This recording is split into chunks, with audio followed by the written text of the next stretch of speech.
What is up, party people? Welcome to Saturdays and Seltzers. My name is Kendra Middleton. As always, I am joined by my co-host, Sarah Griffin. But if you are not listening to this on YouTube, you wouldn't know that our famous intern, Tyler, is joining us for our March Madness show. So Tyler, welcome to the show that's not on the computer, I guess. I don't know.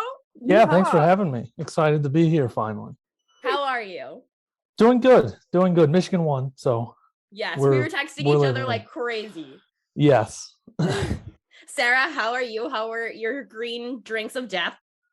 Fantastic. I'm feeling fantastic. I have these other drinks though. They're not that good.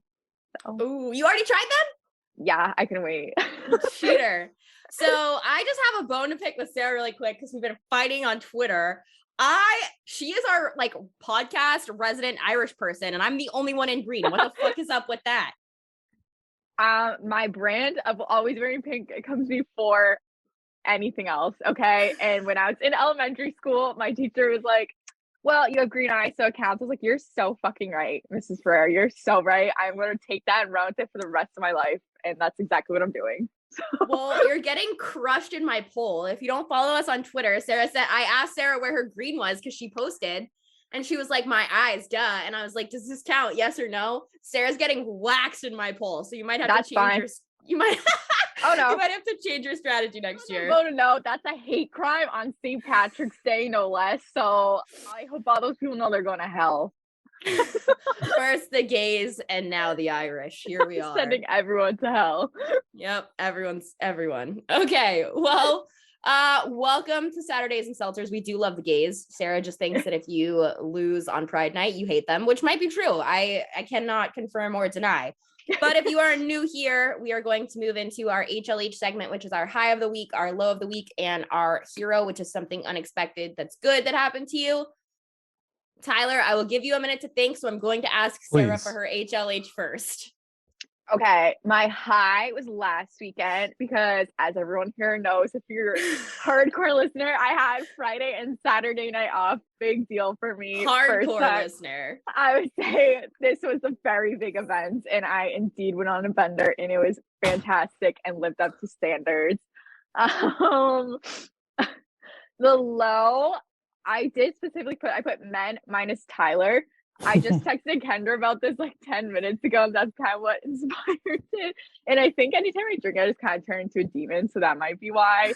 But I have all of your alcohol in my house from last weekend. Still. No, I was like, that's why I have these. I was like, where the fuck is all my alcohol? I had a whole thing of it. I was like, oh, I love that Kendra's and forgot to go get it. It's literally in my hallway. But anyways, so I was a little rude probably 10 minutes ago. Someone responded to my story and just asked a dumb question. They're a man. And they're definitely listening to this. They're definitely listening to this. And he asked stupid fucking questions. So I was like, shut the fuck up. Okay, just shut up. And I was going to unsend it. I was like, whoa, that was way out of line. But he had just seen it. But you know what? That's not on me. Don't ask stupid questions. And you won't get stupid answers. Exactly. And then my hero is St. Patrick's Day because I love it.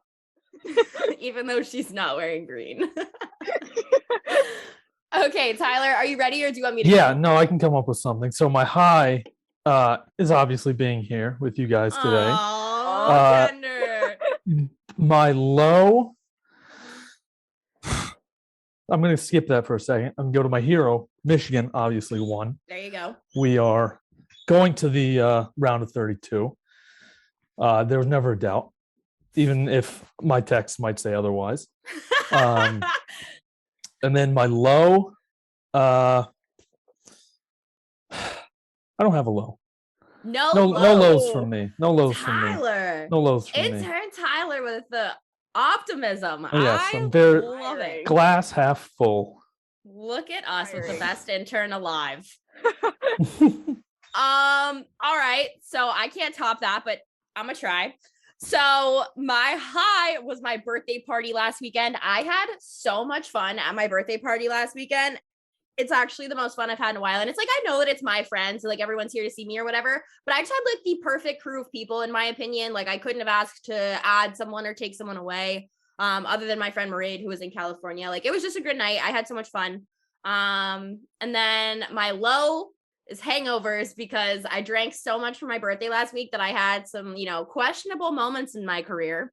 And then my other low, I think Tyler's going to have to bleep this out for YouTube, and I might have to bleep it out for the podcast audio.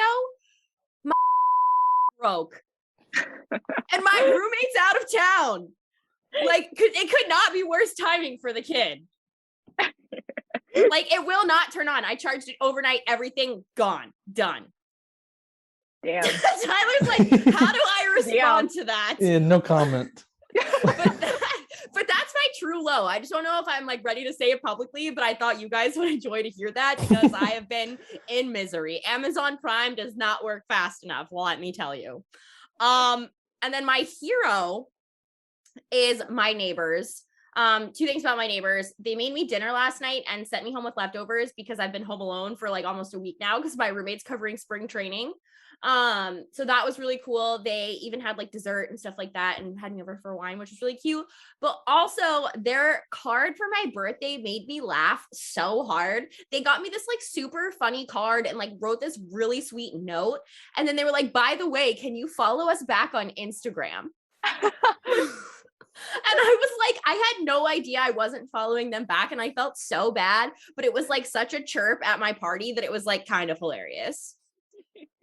That's good. That's a good chirp. Yeah, that was pretty funny. I just like, I don't know. I'm like, I never look at like the follows and stuff unless it's like your name or it has like a blue check mark and they don't have their names as their username. So I just like probably thought it was some dude from Twitter. I don't know. Yeah. But yeah, that's my high-low hero. I know you are both drinking. It is St. Patty's Day, so I have green stuff that is not a bev. But what are you guys drinking? So I have a lime high noon. I guess that is St. Patrick's Day. It's green. There you go. Yeah. Certified high noon guy. So you won't catch me. If it's my decision, you won't catch me having anything else. Me too. Like if I like get to pick that or the Pura stills, I don't know if you guys have ever had those. I haven't seen them in like a year, but they're like still water that is like somehow like turned into alcohol, and it just tastes like you're drinking straight water, but it gets you fucked up on the low. Interesting. But you like mix it with things? No. Or do you just like drinking water flavored alcohol? No, it doesn't taste like alcohol. But it is like, though.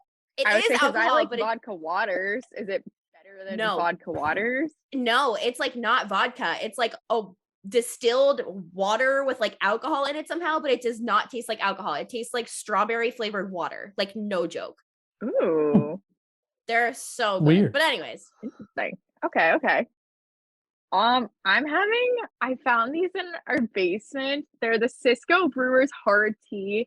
This one's peach. And at first, because I like peach flavored things, so I was like, yeah, I like this one. It's like, eh. But then I got this blueberry one. So I was like, I'll open this one, test two. This one's way worse. So I'm just going to drink the peach one. But yeah, they're like, eh. I feel that way about Cisco in general. Tyler, you're not from Boston. No, I do too. You're not from Boston. No, and if you're listening to this and you're not from Boston, there's like Cisco's like a brewery here, and they do this huge pop-up deck every summer. And it's like where all the like finance bros hang out in Boston. And it's like where all the basic people have to get a picture on the weekends when the weather's nice. And it's like, I think Cisco is just so mid. No, I just hate going there, which this might be an unpopular opinion. I get so fucking bored there. And also it's not like, I don't know how anyone gets drunk there. Like Cisco, like drinks in general are very like average. They're expensive, and the good ones are like the like fucking like wine slushies, which you're not gonna get drunk off those because they hurt your stomach. And then they're so annoying just getting into that place. Like, why am I waiting an hour to be in here amongst these heathens? People don't go to Cisco to have fun. People go to Cisco to be seen, and you cannot convince me otherwise. You're absolutely, it's so boring. It's so fucking boring. I don't know what the equivalent where you live would be, Tyler, but that's how I feel about this place. But like everyone talks about it. If it's anything like that, I'm not a huge brewery guy. I don't know if that's like a thing. Okay. like that people enjoy generally. People enjoy it here because we got a lot of mountains around and there's a bunch of like Yeah. breweries and cideries and all that. I don't like them. I'd rather just go to a sports bar. There's Okay, no that's fair. TVs Me at too. any of these Yes. breweries or cideries or whatever. Can't do anything there except sit and talk to people. I don't want to talk to people. Yes. I want to watch sports and ignore you. Yeah, exactly. That's exactly. See, you and me, same page. So Sarah, you're smashing one and passing the other. I guess, yeah. It's not a hard, strong smash, but yeah. I have 3.5 G's of NF1. And I would say that it's a pass. It's a pass. It's a pass. Okay. So I have one quick NBA thing I want to talk about really quick, and then we can get into some baseball. I just want to say, and Tyler, are you into the NBA? I don't know. I mean, I'm a big gambler, so I'll bet on it occasionally, but I have no clue I lose money We love a consistently. delinquent. So We love a delinquent on this podcast. yes. I just have one thing to say to Celtics Nation, and I'm sorry if you don't agree with this. I don't think that Kevin Garnett's number should have been retired for the Celtics. I feel like the numbers they've retired at this point is getting a little out of hand. I don't think his career stats were great. I think he was a great player, but his career stats for the Celtics, I think it was like 5 or 6 seasons he was there, just weren't there for me. I think the only person from that team whose number really deserved to be retired was Paul Pierce. If you guys want me to get into this in another segment or talk about it on like an IGTV or something like that, let me know. I have lots of reasons why I think this, but I just wanted to take a little shot at Celtics Nation really quick. Even though I love you guys, if I were a Bucks fan, I think the Celtics would be the first team I would choose to support in Boston. But everywhere else, I feel like in sports has been insane. It's MLB craziness, NFL craziness. March Madness is back. The trade deadline for the NHL. So we have, God. This show is going to be 3 hours long. Sarah and I have already talked about this, and it's been chaotic as fuck because she's been drinking all day and I am so high. So here we go. I see that you want to talk about the Yankees first. Yeah. Okay. Yeah, this is a lot of shit. I don't even know where to start. Yeah, I don't know. I was just under the impression that the Yankees were going to make some sort of big splash now that everything's opened up and whatnot. And they did. Don't get me wrong. I do think they upgraded. And I think Gary Sanchez, Gio Urshela, two Twins, like, I think that was a good move. I'm just like very confused by their idea of the returns because it automatically takes them out of the market for these big free agent guys that everyone expects them to be in on. Like, don't get me wrong. Josh Donaldson's great third baseman. They upgraded, I think, at shortstop. I just took a quick look at his stats and, catcher, I think just the Yankees starting rotation and Gary Sanchez just weren't working out. So I think it'll be good to have that change. But also, when you think of the Yankees, you think of like, okay, like scary 27 rings, like they spend big money, like all this stuff. What the fuck are they doing? They do fucking shit. They're out on, they also re-signed Anthony Rizzo, which don't get me wrong, I like Anthony Rizzo.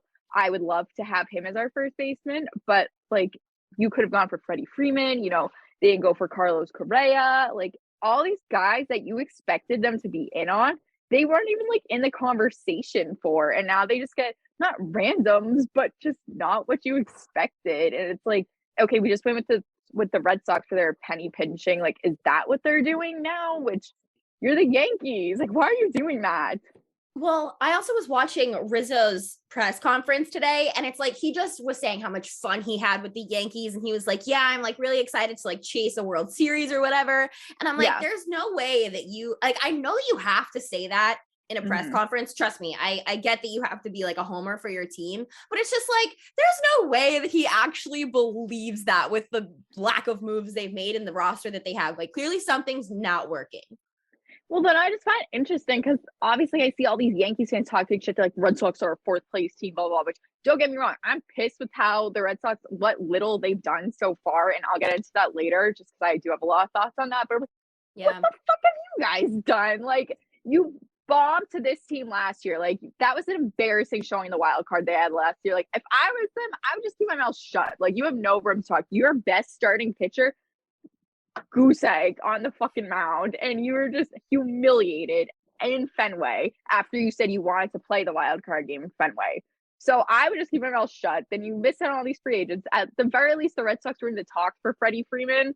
Now it's like, oh, they're in on Trevor Story, which I'm not going to believe until I see it at this point, because they're always interested in these guys and then nothing happens. But I don't know what the fuck these people with the Yankees are going on about. And then you add on to the fact Aaron Judge is not vaccinated, so he can't even play in fucking Toronto. And Toronto, I think right now has the best roster in the AL East. I think they're the scariest. Like, I'm sure the Rays are going to make upgrades, and I'm sure they're going to be scary too, which they are. But like, we saw that the Red Sox were able to defeat them. But right now, I think the Blue Jays have the scariest roster in the AL East. And now your best player can't even fucking play there. Yeah. Well, so what I was going to say about it is, like, first of all, I think Toronto might be Toronto and now the Dodgers, which we also have in our notes to get to, are the two scariest teams in baseball to me right now. Mm-hmm. Second of all, you play them more than anybody else. Yep. They're in your division. Like, you're going to be playing them forever. But I think it's the same deal. So I don't know. I watched Michael Wilbon blow up on Kevin Durant the other day for trying to, like, defend Kyrie when he came for the mayor. And it's like, at this point, I hope they lose every game that they have to play in Toronto. He can't play at Yankee Stadium too, right? Like, what? I'm like confused because I saw the reports like, oh, if you're not vaccinated, it's the same deal as Kyrie. Like, you're technically an employee, you can't play. But now I saw something like, no, they can't. But I'm like, okay, but you still can't play in Toronto, and that's their in-division series that you're going to face that team so many times. It's going to add up very quickly. I know why he can play. It's up to the business owner. Okay, that makes sense. So I think that's how it works. That's, I think, what Michael Wilbon's point was. You can correct me if I'm wrong, but I'm pretty sure, like, your employer is allowed to have, like, whatever sort of like, you have to be vaccinated, or, like, it's fine if you're not, sort of situation in New York. So I'm not sure, but they do have the scariest roster to me right now. But also, like, it would be freaking Aaron Judge. I remember them saying, because then also I'm sure you saw Xander Bogaerts was not vaccinated, and now he's like, I am. Like, leave me alone. I am. He's like, I want that out there. He said that in spring training a couple days ago, just so he didn't have to deal. I think it was more just so he didn't have to deal with the backlash of, oh, you can't play in Toronto, blah, blah, blah. Like, honestly, even if you are like, I don't want to get the vaccine, whatever. But at that point, I agree with Xander. Like, just shut these people up. Like, don't even let it be a problem at that point. And also, Aaron Judge is like their captain figure. True. So my question is, are the Sox fully vaccinated now, or is Jarren Duran still not vaccinated? I don't believe he is. I haven't seen any reports saying that they've reached, because what was it, that 80% threshold you need to get to? Obviously, Xander's now vaccinated. Chris Sale's still not, which I'll get into the whole Chris Sale thing later. Oh, but yeah, I forgot. Yeah. Yeah, he's still not. As far as I know, Duran's not. Yeah. I mean, if I feel like the minute they hit that threshold, we would know. I think that's something the Red Sox would put out there. Everywhere. Yeah, because, like, I feel like they're kind of that organization that would want to brag about that, because, I mean, well, yeah, because last year they had, like, pictures of, like, Matt Barnes, Nathan Eovaldi, Christian Vasquez getting it at Fenway Park, like, literally pictures of them physically getting the fucking needle, and they're like, look what we're doing. Yeah, it's true. Chris Bryant to the Rockies. I was sad about this just because now I can't say Chris Giant anymore. So this is the stupidest deal I've seen in my fucking life. I know the Rockies are dumb as hell. Like, I know they're run by a bunch of morons, but last year, not even a year ago, they traded away Nolan Arenado, their best player, who arguably better than Chris Bryant. Like, when you look at the position he plays and compared to Chris Bryant, like, Nolan Arenado is one of the best players of the game right now. Add on to the fact they also gave away like $50 million to trade him away, because, like, no, like, we're rebuilding, blah, blah. Then you drop a fat bag of $182 million on Chris Bryant, who he is great, but he's getting older. And for 8 fucking years, that makes 0 sense. No sense in the world. I just looked up his age. He's younger than I thought he was, by the way. How old is he exactly? He's 30. Okay, I would say, I know he's at least 30. So that's, I was going to say, 8 years. I was thinking he was like 33 now. But I mean, I feel like guys do play up there now. So 38's like not crazy. It's not something I would personally do. Like, I wouldn't sign a 30-year-old an 8-year contract, but that's just I wouldn't drop $182 million on him. Yeah. Especially when you had Nolan Arenado, who is the best of the best at his position. And then you're just like, no, actually, we need to save money for our rebuild. And then you do no effort to rebuild your team whatsoever. Like, they didn't make anything that said, oh, yeah, we're getting a rebuild out of this. And then you're just like, oh, now we have all this money. Let's just throw it at this guy. And now it's just going to be like Chris Bryant stuck in Colorado. Like, get me the fuck out of here. And they'll probably like trade him away in 2 years. It's true. They definitely will. Also, Tyler, if you have anything to say, I know that we are like Spitfire, but feel free to hop in. No, I will. I wish I were a bigger baseball fan. Every year I tell myself this year I'm going to get into baseball. This year. I've been saying that for like 8 years now. So maybe this year I need to figure out where Castellanos is going. I like him a lot. They could come to the Red Sox. I might be a Red Sox fan if he comes there. I'm just going to follow. I'm just going to go wherever he goes. So. Oh, okay. That might be my That's move. our hottest free agent then that we're now looking for solely for that purpose. Yes. Wait, I'm just going to move this up so we can talk about it now, because I seriously would have been so much happier if Freddie Freeman, obviously, because I'm a Giants fan, went to fucking Boston. And we can just talk about the Red Sox now. We'll go back to our thoughts on our next topic in a second. I just want to talk about this because I'm so fucking pissed. I was relying on you guys. Oh, I actually threw my fucking phone. I was in the I was walking out of Richards and I see all this stuff. They're like, oh, like, because I started off the day and they're like, oh, Freeman, like, in deep talks with the Red Sox. I see the Dodgers, like, whatever. The Dodgers are in on everyone. Like, they have all the money in the world. Like, and I will say, I wish every baseball team operated like the Dodgers do, because every baseball team could. They just choose not to. But I was like, no, they're not getting him. Like, no fucking chance. Like, which was stupid of me to believe. They get everybody. Yeah. I'm like, that was dumb of me to believe, because they do get everyone. And so then, like, finally, like, I'm leaving. I was leaving the gym. That's what it was. I was like, oh, Freeman's in the final. I just, like, slammed my phone into the car, like, see, I was like, fuck this. All right. I had this whole, like, plan out, because everyone knows I'm trying to pack up Bobby Dahlbeck, like, get him out of here. I want him off my team, which he did hit a home run today. So him playing DH today? Yes. I didn't realize that. I didn't even know until my friend Tim texted me. He was like, Bobby Dahlbeck told you shut the fuck up. Like, I'm like, I don't care. Still trade him away. He doesn't fit on the roster. Does not look like he put time in the gym in the off season. But anyways, I was like, okay, so here's the trade package for him. So we're going to get Freeman in first base. I was like, then once Tristan Casas comes up, then we're going to move him either third base and have Devers at DH, or we're going to trade away Martinez and we're going to move Freeman at DH. Goodbye, JD. Ugh. I had this whole thing going, and then I saw that. I was like, I wasted an hour of my life mapping out every possible way to fit Freddie fucking Freeman into this. And then he goes and does that shit. And I know it's because, I don't want to say it's because of Chelsea Freeman, but that bitch just wants to be on TV so fucking bad. And I think aren't her and Matt Stafford's wife friends? I think so, yeah. Yeah, because the Georgia ties. And I'm like, you know what? Take your Chelsea Freeman collection out to LA, because I wasn't going to fucking buy it anyways, all right? Fuck you, Chelsea. That's so funny. She is like Yoko Ono, all right? So, bye. Oh, wow. That is a fucking dig if I've ever heard one. Holy crap. She's nice. I'm sure she's nice. I'm dead. I don't know what you drank that was green, but I need to know, because I need it for future reference. Yeah, like, I'm a Giants fan. This just ruined my week. I think I like opened my phone and someone had texted me before I'd seen it on Twitter.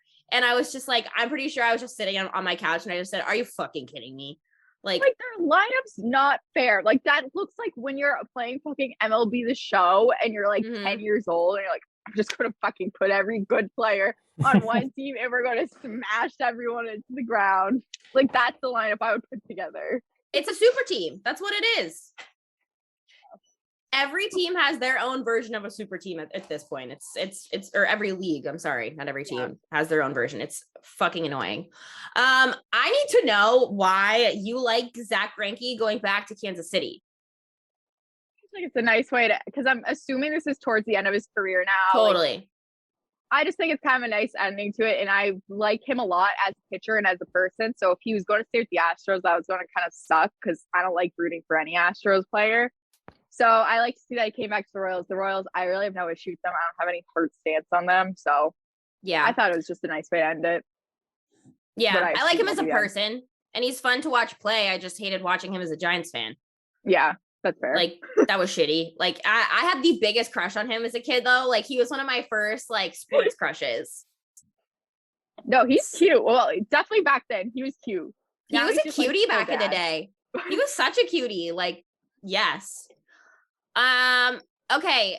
I heard something about Chris Sale's injury, and now I can't remember what it was. But I did want to talk about this. I forgot that it was going on, and I'm glad you put it in our notes. I also can't believe he's still not vaccinated. I don't know. The curse of social media. I don't know what that is, though. Okay, so so his rib cage is fractured. It's like his 8th rib or something. I've read the whole report. It's very detailed for whatever reason. But I guess he got that injury when he was throwing a bullpen on Instagram Live during the lockout. Like, I don't know who's streaming it. Maybe the Red Sox. I have no idea where this Instagram Live happened.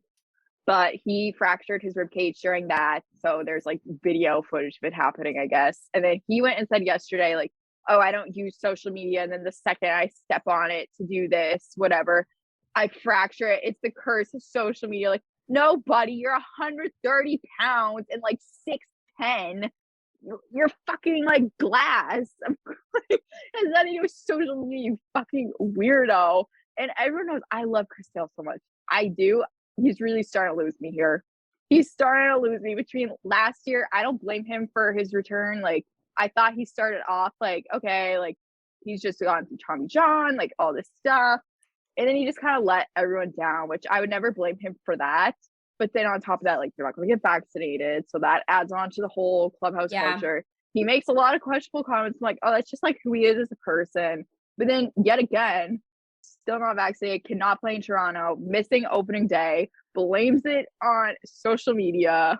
I think that my biggest issue with Chris Sale is that, like, trust me, I understand that 99.9% of the time, players do not want to talk to the media. Trust me. Mm-hmm.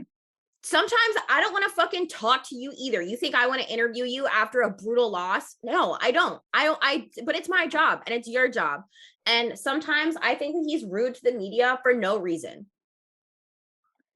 I feel like he's one of those guys that tries to give off those like, oh, I'm too cool for this. Like, you know, the type that athletes are like, I'm so much better than this, whatever. Mm-hmm. And it's like funny the first few times they're like, okay, you know, this is what entails. You know, this is what's asked of you. Like, you just cut the You've shit been around for, like, long 5 enough. seconds and give like even a few word answer. Not even just like, you don't even have to give me a full sentence. Just at least be like decent.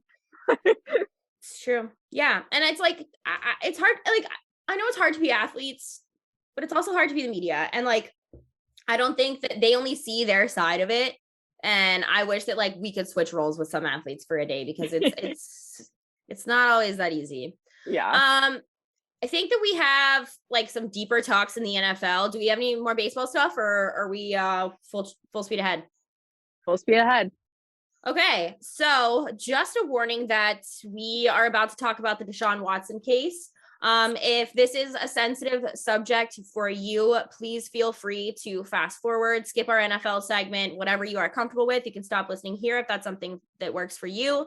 Just wanted to throw that out there because I know that it is sensitive to some people and that is more than okay with us.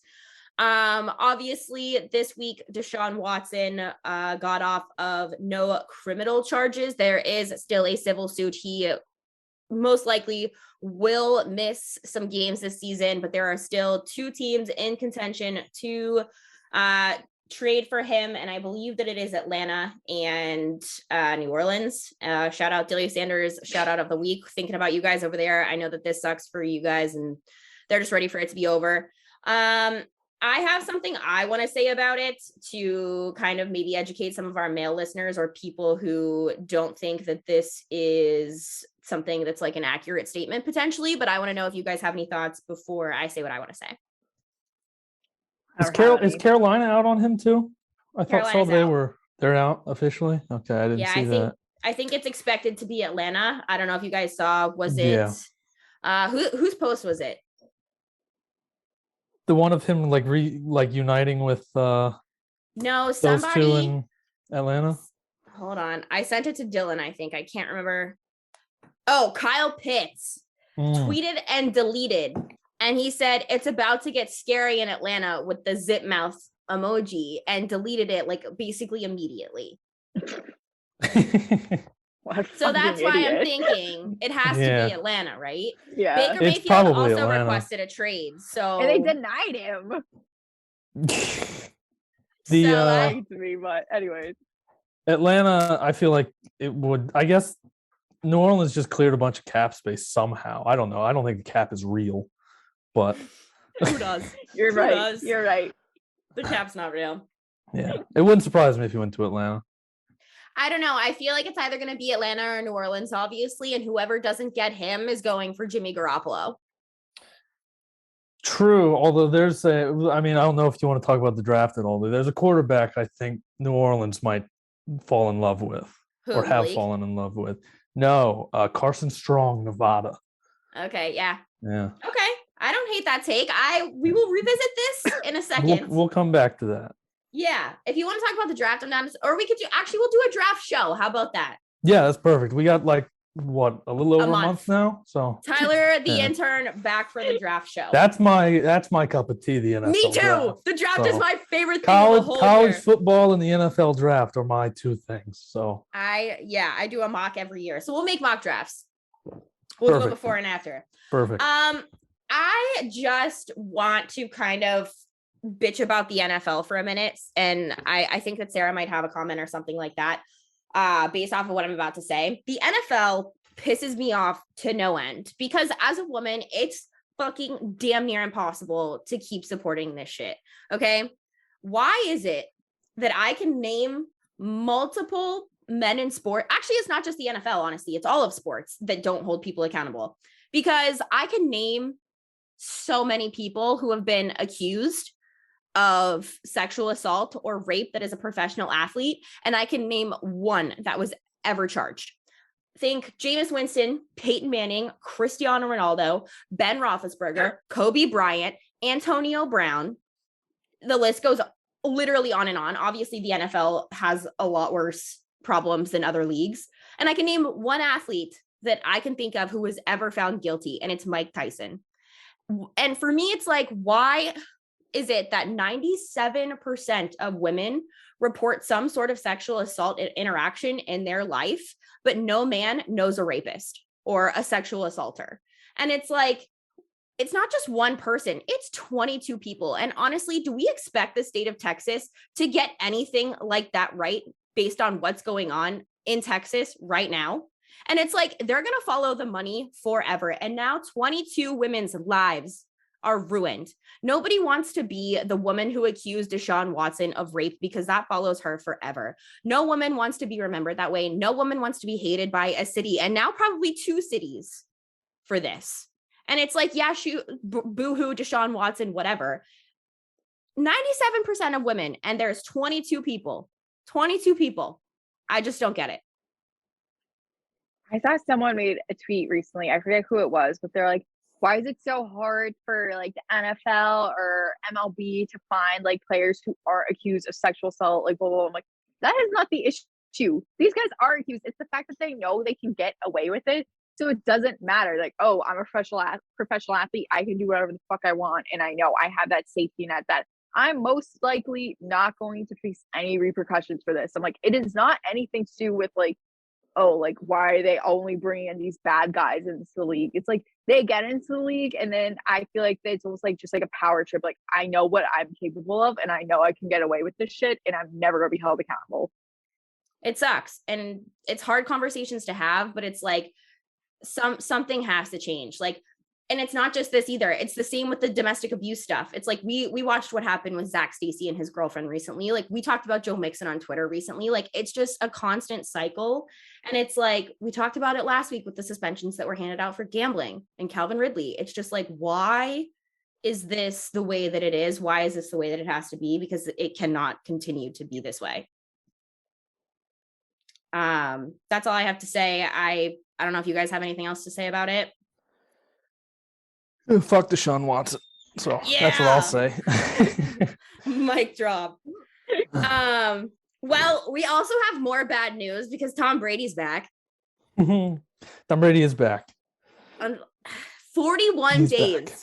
41 days. So I It's think really only been 41 days. 41 Yeah. days. All right, so Tyler. I get why he did do it, but wouldn't it have been funny if he would have waited until April 1st to just say, like, tweet out April Fools and like a picture of him playing football? That would have been hilarious. He came back when he did because, free agency and everything. But if that wasn't a thing, it would have been so funny if he would have done that. The internet would have erupted. And that would have been so Tom Brady. So Tom Brady. So He had Tom to have Brady. he had to have thought about it. I only have 2 thoughts about it. I'm sure Sarah does have some thoughts as well because she's a New Englander. But I just think it's funny how, one, he sold his own retirement t-shirts. And then 2, someone bought his last touchdown ball for over So much money. $500,000. Oh my. The day of, too. Like, do you think Tom coordinated with the guy selling it? To like on the joke. To like tell him, like, hey, listen, you better get rid of that now because You think I'm he coming bought it? back. It Who, was like Tom? a phone auction, and he was like, "Yeah, just like keep going up." No, I think Tom was in cahoots with the guy who had the football and told him, like, look, I'm gonna do something, so you better get rid of that football. Or sell it while you can. Yeah. Oh my God. I see what. Sell it while you can. I see what you're saying. Yeah. It took me. Tom Brady called up the seller and was like, hey, listen, something's gonna happen. Get rid of the football now. That is. And then later that day, he's back. Yo, do you think that he like split the money with the guy? Tom doesn't need that money. I mean, he did give the guy who like caught his 600th touchdown, like a Bitcoin? Yeah, I think so. But like, that's nothing to Tom Brady. It's true. It is nothing to Tom Brady. Obviously it is free agency. There have been some crazy moves. I want to talk about the Jags really quick because I'm stoked, and I feel like Jags fans are so split down the middle. Like, obviously you have the fans like I usually am that are like, I am not getting excited this year. Like, I've been getting excited for years now and nothing ever happens. Like, we always suck. And it's like, there's people like me who are so excited that we spent money and that we signed all of these people. And I'm just excited. Like, the thing for me is that I think that I've said this on Twitter too. It's like, when you can't draft for shit, you have to spend money in free agency. It's like, you have to get better. And the only way to do that is by spending money. And it's like, yeah, the Jags probably just really fucked up the wide receiver market with how much money they are giving Christian Kirk. But it's like, that's just what happens. Like, there's certain positions that you have to shell out money for. And at this point, there's so many people that deserve that money that you're going to have to. And it's like, everyone was so like, the sky is falling until they saw his contract, and his contract is chef's kiss. There's even an option for us to part ways in 2 years, which is just perfect to me. I don't even think the contract is that expensive. It's not. Because it's like really a couple million over like what he should have been paid, maybe. Yeah. Like, it's not that big a deal. No, and it's set up perfectly because it's so incentive based. And like, for me, when I think about him, I think about the fact that he's been playing across from DeAndre Hopkins. In his career, he's never really been given the opportunity to be a wide receiver one. And everyone's like, well, he's a slot receiver. We still need somebody else. Yeah, sure. But my thing is that I think that he's going to earn this money. That's my first take. Second of all, I think it's so much easier to take an athlete and teach them something than it is to take someone who's smart and teach them to be an athlete. It's not like this situation is fucking the world is on fire. I feel like Jags fans are only pissed about it because they were so sold on Allen Robinson. And it's like, if you really want to talk overpaying people, that's what we would have had to do to get Allen Robinson back in Jacksonville. And Christian Kirk is fucking 25 years old. Mm-hmm. Mm-hmm. Like, what are you people bitching about? And everyone's saying, like, I don't think people really knew as much about Brandon Scherff when he was signed, but like, he's a fucking beast. We're spending money. He's awesome, yeah. Dude, he's fucking unreal. I think he's a 5-time Pro Bowler. Something like that. He killed it at Yeah. Iowa too. That's where I know him from. Dude, he's a beast. I'm so excited about him. He's probably I don't know. It's so hard to pick a favorite because like there's so many people that have come through in the last few days. We even got a kid, I think Darius Williams, who oddly enough, before I was homeschooled, I went to high school for 3 months and then was homeschooled for the rest of my like high school career. He was a year older than me and went to the same high school as me. And I had no idea who he was. And I went to every single football game, but he's coming back to Jacksonville, which is dope. Interesting. So like that's kind cool. of cool. Yeah, I'm excited about that. And then I watched the press conferences today. I'm excited about Evan Ingram too. I know Giants fans didn't like him, but I'm a big fan of Evan Ingram. I might be living in 2017 Ole Miss, but he was awesome at Ole Miss. Awesome. And I think that he could be that again. And he's fast too. Daniel he's much Jones more is of a receiver garbage. than he is. He's awful. Yeah. Speak of teams who need quarterbacks. Yeah. So I was super stoked about him too. Other than Scherf and Kirk, like who are obviously like the wins in the free agency, in my opinion, no matter what people think about the contracts. Zay Jones may have changed my mind after his press conference today. Did you see his hair? Wild. Sarah, I need to show this to you because I know you didn't see it. I am so obsessed with him. It's fucking unreal. I actually did see that. I saw that on Twitter. Yeah. Obsessed. Chef's kiss. He is my favorite now. I need it. I'm obsessed. I'm in love. But a lot of people have said they'd give the free agency like a B. I'm going to go straight A. I think that they spent money. They needed to spend money. They got better. They got some weapons for Trevor Lawrence. They've got someone to protect him. We have everyone else that we got is all defense. And if we take Hutchinson or Thibodeau overall, I think that we are competitive in our division next season. And that like no BAP, no bullshit. Like I genuinely believe that. It's the AFC South. We are absolutely better than the Colts right now after everything that they've got rid of, who they have left, Jonathan Taylor. We are not better than the Titans. I think the Titans are probably the only people in the AFC South I'd put over us. Probably, but they got a Tannehill issue, I think. I'm not a big Tannehill guy. I'm not a Tannehill fan either. I think he's holding them back. I think if they had a better quarterback, they could win the Super Bowl. Oh, okay. So, but Tannehill, yeah, I mean, he's there. He's just there. His job is to hand the ball to Derrick Henry. Exactly. I mean, all right. Because like they have good receivers too. I guess they just lost Julio, but do the Jaguars have the best quarterback in the AFC South? Oh, I got him. Yeah, I think so. To be honest, because I hate Matt Ryan. He's not in the AFC South. Oh, he's in good. the NFC South. There's my college football brain. Who's the teams in the AFC South? Titans, Texans, Colts. Oh, yeah, definitely better than the Colts. Because do they have a quarterback right now? No. They got Sam Ehlinger. He's awful. I think he's a future coach. They're definitely going to draft somebody. Definitely. I could see them like going for like fucking Graham. Or they might trade. The Colts might trade for Baker Mayfield. That's true, but I could see the Colts being like, you know what? Graham Mertz is the steal of the draft. Yeah, in like the 6th round. Yeah, take Graham Mertz and start him week 1. That would be awful. That would be so AFC South though. Yeah, very AFC South. All right. Well, you heard it here first. The Jaguars have the best quarterback in the AFC South. Yeah. So you wanted to talk about Julio. I saw cut. Yep, they cut Julio.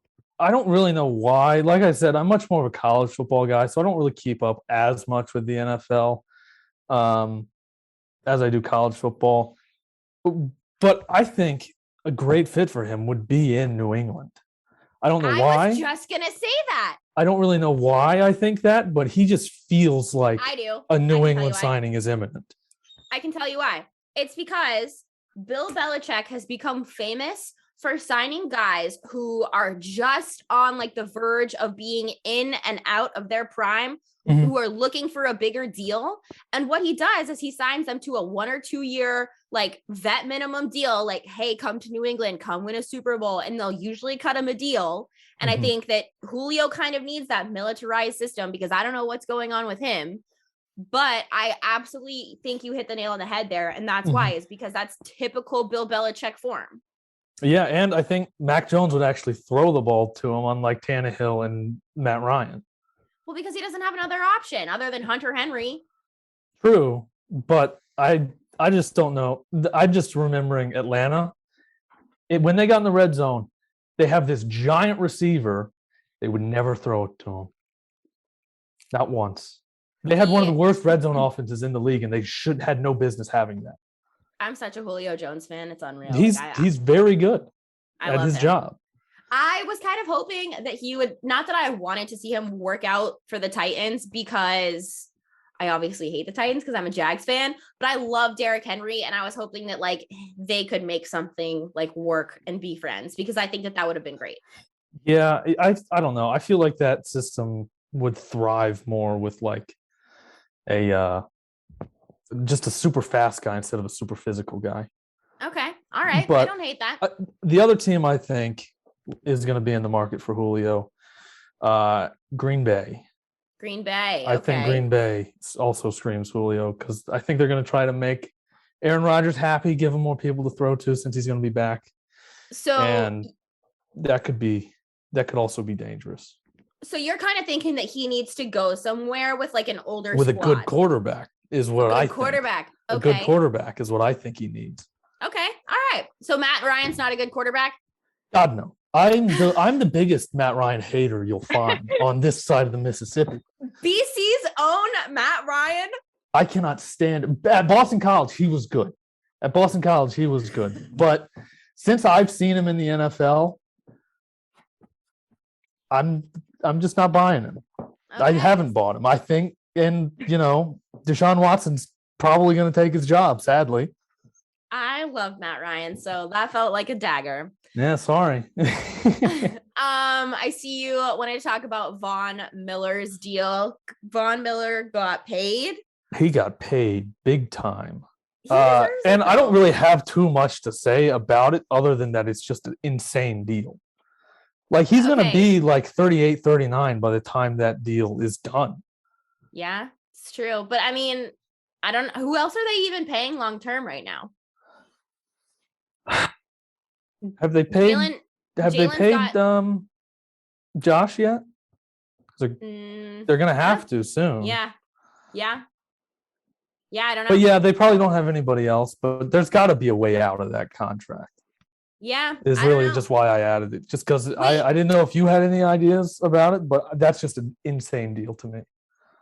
I'm trying to think. Josh Allen, is this the last year of his deal coming up?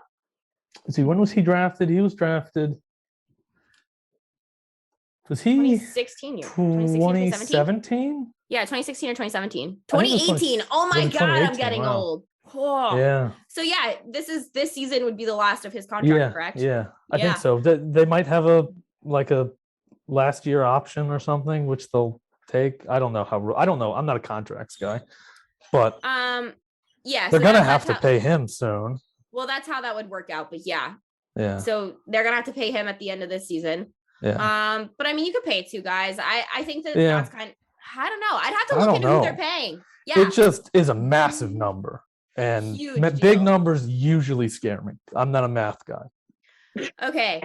So last football thing I want to talk about, because it's kind of the news of the day. If you had to pick right now where you think Baker's going. Is he even allowed to leave though? Because I thought they denied his request. Did they deny it? I didn't see anything about denying it, but I wouldn't be surprised. Let me look. I wouldn't be surprised. I think it came out right before we started recording because I saw a bunch of tweets about it. Cleveland has no plans to trade quarterback. Wow. Yeah, because they lost the Watson sweepstakes. They pulled. They're not getting rid of him now. They pulled this exact thing happened to Tua last year. Yeah. Wow. Except Tua handled it like an adult though. Shout out Tua. See, Sarah, did you see the Baker post this like long like message My mom last showed night? me. I thought that meant he left. Me too. I thought he was just done entirely. Me too. So that's when I tweeted the thing about the Progressive commercials. I know.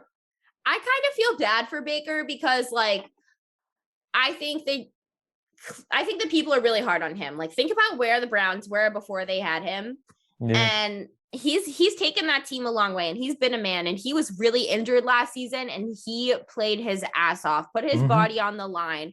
And it's he did it all in Cleveland. Yeah, I know. And all of it in Cleveland. And I love Baker Mayfield for that. But that message last night, he definitely lost a cool point or two with me. Oh, I don't know. I don't like that the Browns have just like decided he's not great, but I don't think he's awful. I don't think he's like bad enough to just destroy publicly like this, like the Browns did to him. I think he's better than Carson Wentz. Oh, easily. I think he's I think he is probably like a very above, like I would say he's right above the middle of the pack in the NFL of starting quarterbacks. He's a very mid quarterback, but he's not good. He's not bad. I think he's in with Tannehill and Matt Ryan. Me too. Yeah, he doesn't deserve the slander. He obviously plays a lot different game than those two, but like still, like the hate that Baker Mayfield's gotten, I don't think he deserves. It's just crazy. I think college football guy. I think it stems from Oklahoma because he was such a heel at Oklahoma that it carried on to the NFL. Yeah, he was so fun to watch at Oklahoma. So fun. That's my last football comment. We will definitely do a draft show before and after reactions at some point, now that I think about it. Lots of lacrosse stuff and a lacrosse story that we definitely want to talk about on the show. Sarah, I was up all morning this morning actually doing PLL research. Were you? Yeah, I'm excited to talk about lacrosse. Oh, I love that. All right, so what's up? PLL news for right now, but I thought the big one that I know you will appreciate is the Chaos added Tahoka and Nanticoke to their roster, which just adds on to that Buffalo Bandits, PLL Chaos like crossover they have going with Andy Towers loving his Canadians, that box style of lacrosse. I love that. And so Tahoka and Nanticoke was in the player pool, I think, last year, and now they just picked him up, I think, maybe not even a few days ago. I'm so fucking excited just because if you see the way, like, obviously the Chaos just won the championship and it's very clear there's such clear chemistry on there. Then you watch the Bandits who are 10-1, and it's a lot of those same guys like Dane Smith, Josh Byrne, Ian McKay, Chris Cloutier, and now you bring in Tahoka Nanticoke, who's been tearing it up in his rookie season in the NLL. They're going to be so fun. At least their offense, which the Chaos, I will say, I like their defense a lot. They're very like nitty gritty, like aggressive. They play a hard style of defense that I like, but their offense, yes, their offense and their midfield is just so fucking good. And I love this. Like, I'm not that I have anything against Chaos. I'm just a Cannons fan, as has been established, but I love watching them play. And I think they're coming back already so much better with just this one addition. And you still have like the college draft, the entry draft. I'm so excited to watch them play and have him in the mix. If he's good enough for Andy Towers, he's good enough for me. That's just damn fucking right. That's just the label of the brand, to be fair. Well, he's another guy that I think if like you didn't have Jeff Teat and Reed Bowering in the league, like he would have a very legitimate case for Rookie of the Year. I think he still does, but also you have to add on to the fact that, okay, everyone on the Bandits is like, their offense is just untouchable. So it's like, Josh Byrne's a beast. Shout out, Mackie. Josh Byrne, Dane Smith, like all those guys, like they all just work so well with each other. It's like, yeah, no shit. Like, look who he's playing with. Kind of like when we talk about like Marshawn and Bergeron. Yeah. Like, no shit. Jake Bruss looks good on the top line. Look who he's playing with. But Tahoka Nanticoke, like he is so fucking good. And trade Jake DeBrusk. Scary. But so that was the big like PLL move. And then the other thing is the team matchups are set. I mainly just looked at the Cannon schedule. I'm super excited for the first two games. The first one is against the Water Dogs in Albany, who they played last opening weekend in Gillette, and that was their first ever win in the PLL. So I'm excited to see that. And I also like the Water Dogs.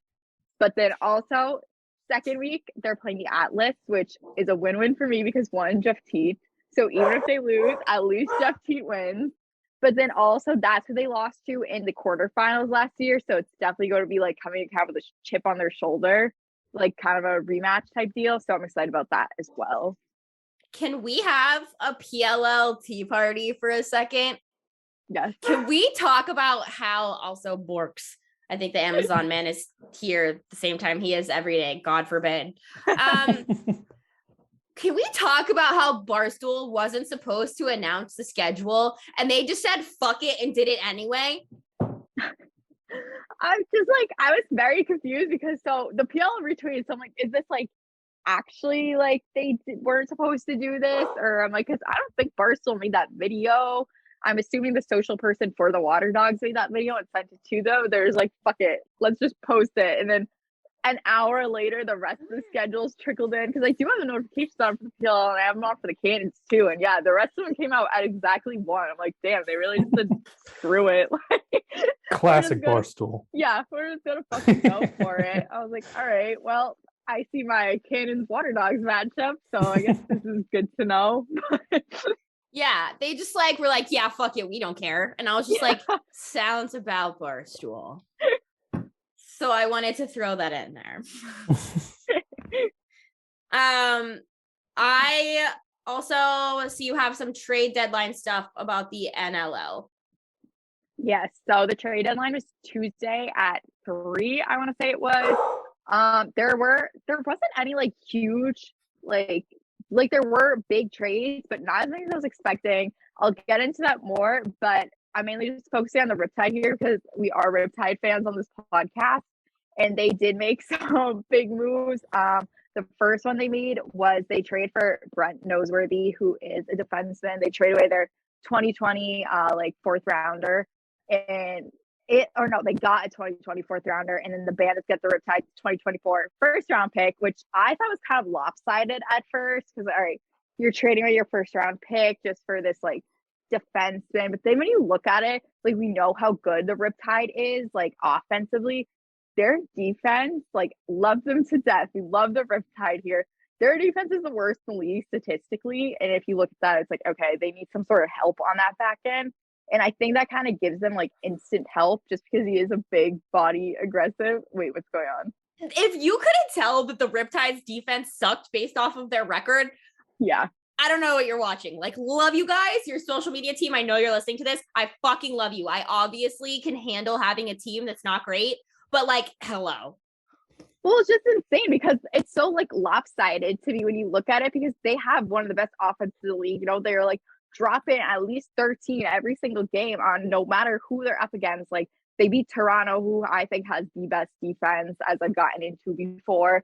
And then like, I don't know, they just always stump people, even like the Bandits. Like they had that like 18-17 game. But then, yeah, the defense is very much lopsided. And so Noseworthy is like that big body aggressive guy who I think instantly upgrades it for them. And as they are kind of making that push for the 4th playoff spot, which kind of sounds crazy if you look at their record when it's like, okay, they only have 3 wins. Like, how could they be in that playoff contention? I tried having this conversation with someone the other day, like explaining it to them. I was like, there's still so much time left in the way that the NLL playoffs are set up that, again, like there's no one that's actually like out of the playoffs right now. Like no one's like, it's not out of reach. Like if the Riptide just go and win like the next even like 4 of 7 games, which like, yeah, that's not super easy, but it's realistic. Like they could. Even just that alone, like upsets happen every single weekend, and we know especially how good for them.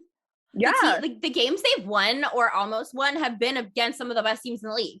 That's the other thing. Every single game, I don't think there's maybe been one game actually that you're like, okay, they're out of this. This is not within reach. Like the rest of them, it's always till the very end, like till that 60-minute mark, even into overtime. I just think back to like that Buffalo game. Like they could have easily won that game, and it sucks the way that ended. But that's the best team in the league. They're 10-1. Like they're beating everyone, and they were able to stick it with them the whole entire time. Yeah, so I feel like they play better against teams that are really good. Yeah, and I think that's so like good. It's a good sign for them for their future, especially too, because they are still technically okay. We're still building. We have this young core of like Teat, Kiernan, like Sundown, and those guys.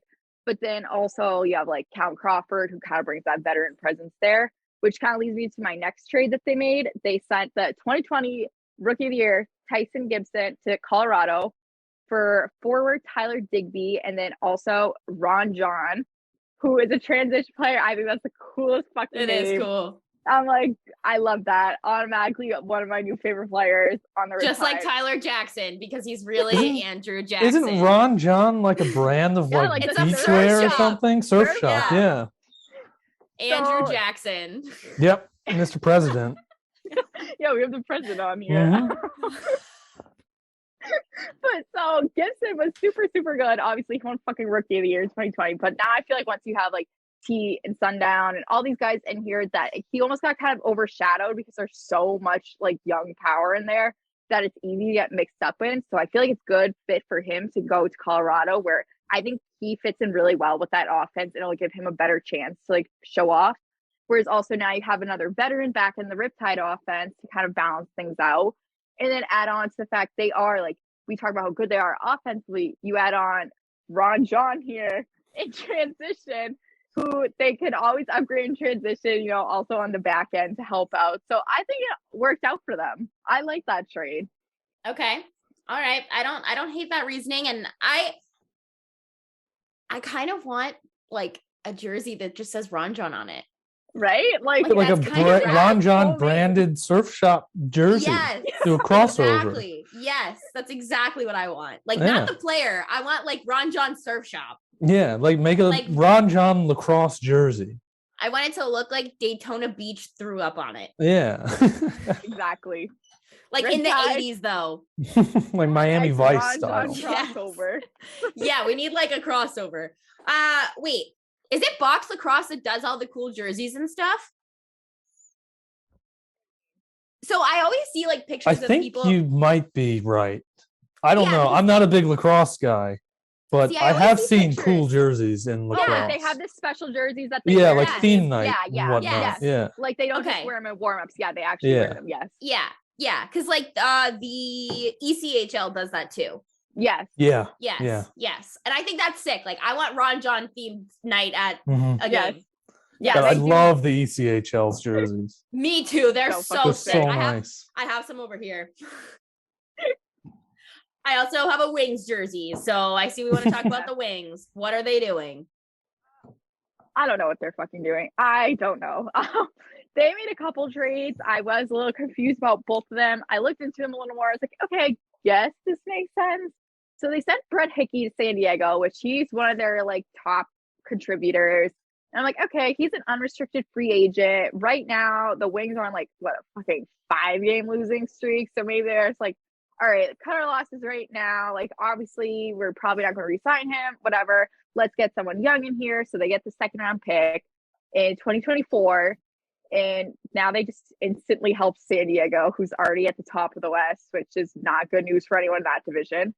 But then they also sent Anthony Joachim to Colorado for Sam LeClaire. So Sam LeClaire is a younger guy. I think that is a good move, I guess, for him, maybe just to kind of get a new setting. I don't know.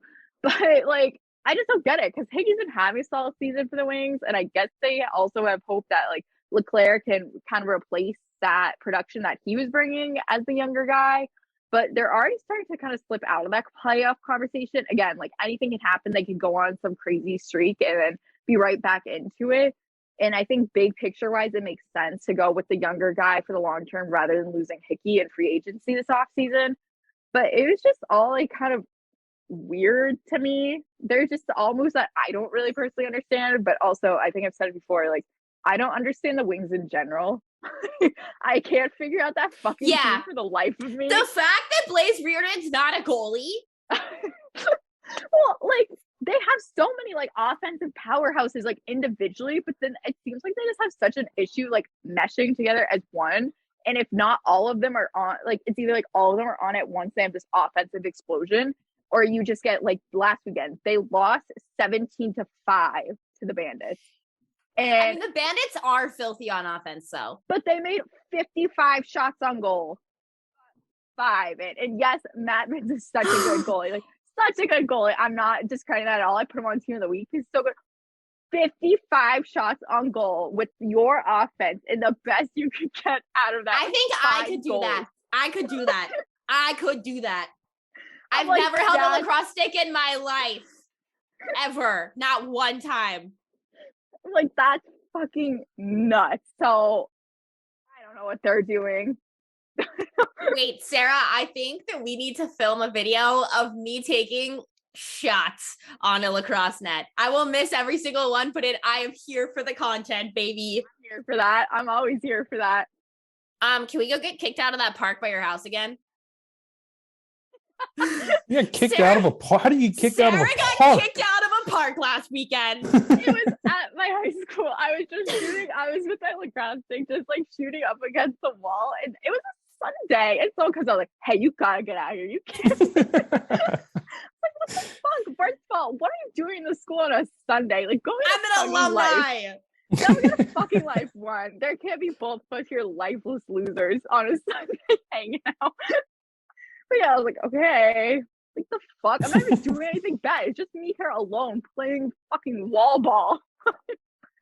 Anyways, on that note, the trade deadline, we talked about last week, like, oh, will Saskatchewan be buyers? Will they be sellers? I give up on this fucking team and try and predict them.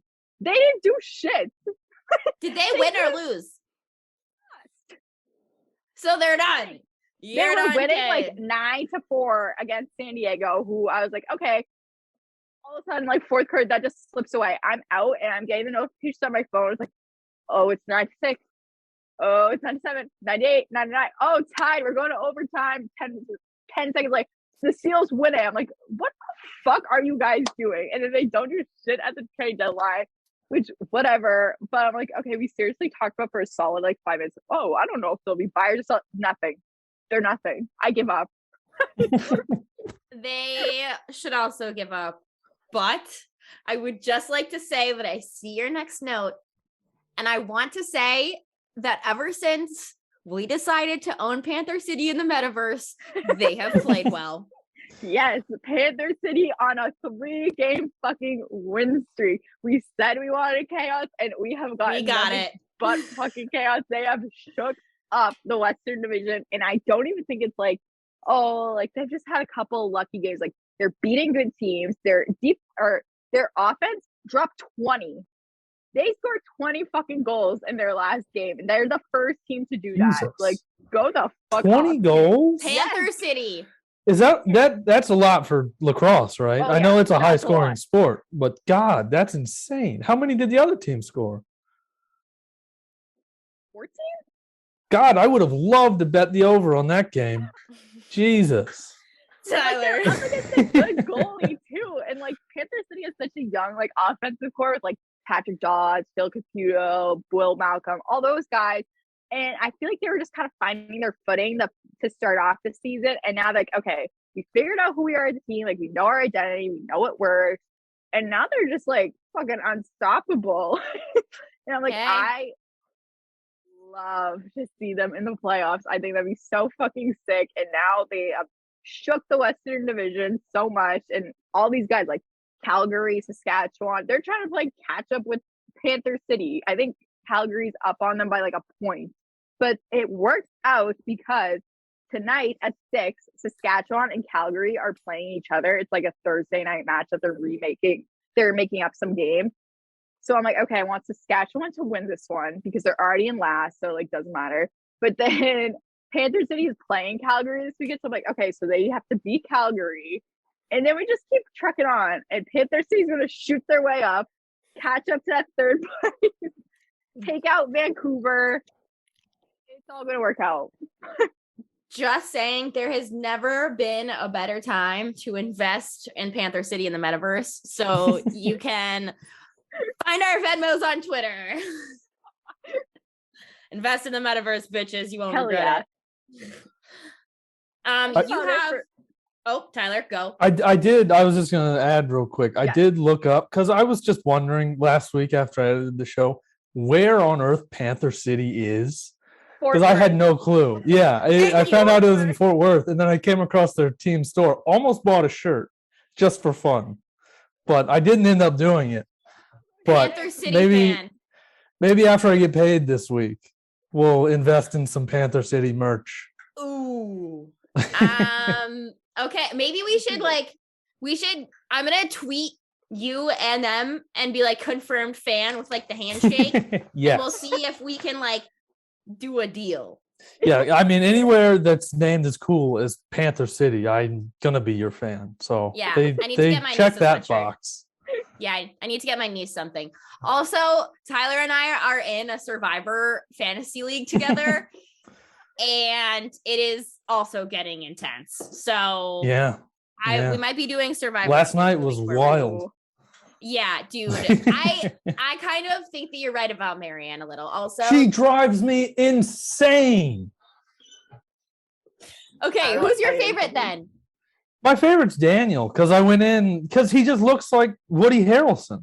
He looks just like a younger, maybe not as famous Woody Harrelson. He looks like a low budget Woody Harrelson. Okay, that's fair. And I love him for it. Yeah, it's true. I think it's gonna be a good season. Yeah, I think it's gonna be a good season. Our show's already 3 hours long. Sarah has a really cool lacrosse story before we talk some hockey and then move into college basketball. Yeah, so I think I've said I'm not a big college lacrosse follower. I just don't really have the time in the day to also be a college lacrosse fan. I check up on the scores and stuff. I'll watch highlights, but this was super cool. So not cool, like it's a fucking scary story, but it was just kind of like one of those sportsmanship type things where like, damn, like that kind of brings a tear to my eye. So last weekend, Clemson's men's lacrosse player, John Holcomb, suffered a seizure on the field in the game against Indiana University. He collapsed on the field. And so before the ambulance arrived, an opposing player on Indiana named Harris Jaffe, I guess he's a trained EMT, he performed chest compressions on Holcomb.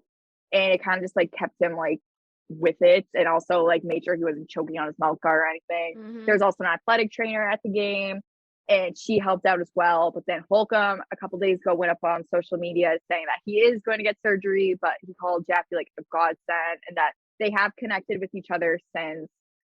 I just think it's such like a I'm gonna cry, right? Like, and I think it's something that kind of got lost in the mix just with all like March Madness, and then also I have the fact like only so many people are following college lacrosse. I'm like, this is like an incredible story. Are you fucking kidding me? Like, obviously, shout out to Harris Jaffe because that's that's insane. And then I hope John Holcomb gets better and that he has a speedy recovery and gets back to health. But yeah, that was just a nuts story. And I was like, I don't know why more people aren't covering this, honestly. I'm like dead ass, like kind of shedding a tear. Oh, I like teared up when I like, because I saw him pop up on like my Twitter a few days ago, just like giving updates. He's like, yeah, he's a godsend. Oh my God. I see. That's the thing though, is that they'll be friends for fucking ever. Oh yeah, like now they're like bonded for life.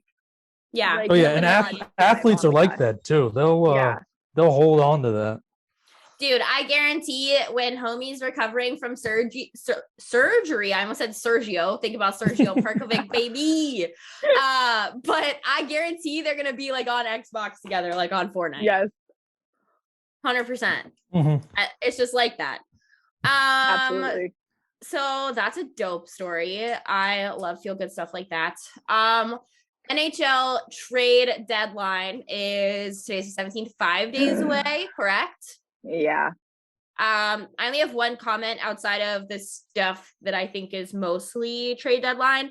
The Bruins St. Patrick's Day sweaters are fucking sick. Oh yeah, they're really cool. I don't know how do they do that every year? Yeah. I've never noticed. Really? Never.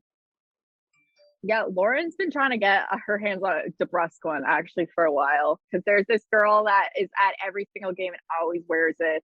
And Lauren's like, fuck you, I'm a bigger Jake DeBrusque fan. Like, I deserve to have the St. Patty's Day jersey. Watch it be like his girlfriend. Oh, it's not. It's like this like literal 10-year-old that Lauren decides her enemy. Oh my God. So Lauren has beef with a 10-year-old? Yes. That sounds about Lauren. Yeah, that's exactly on brand for her. Yes. Okay, perfect. I see you have some Sharks news in here for me as well. If you didn't see that Thomas Hertl signed an extension, He did. I kind of expected him to be gone. I'm okay with this. We don't really have anybody I think that we're going to keep long term or that is kind of like a future person for us other than like Timo Meyer. Our team's kind of getting old. Like, I don't really love a lot of the people that we had, especially after all the Evander Kane drama. I don't mind this. I also thought he was going to get traded, and I know that was the general consensus. I did send Kendra a Snapchat last night of just something at work where they have like, okay, here are people that are most likely to get traded. Thomas Hertl was on that up until yesterday. So this was kind of a shock, I thought. But I guess it like makes sense, and it seems like he's happy. The Sharks are happy. Yeah. Why not? Yeah. And they're not really paying anybody. Like I said, like there's nobody that they're really going to be spending that money on after this year or next year. And like Timo Meyer, I hope will stick around. But other than that, like we've got money to spend. Yeah. So I'm cool with it. I also saw that you put down that the Avs are not making, they're done. They're not making any more moves. They are making more moves. Oh, they are. Okay. Yeah. Okay.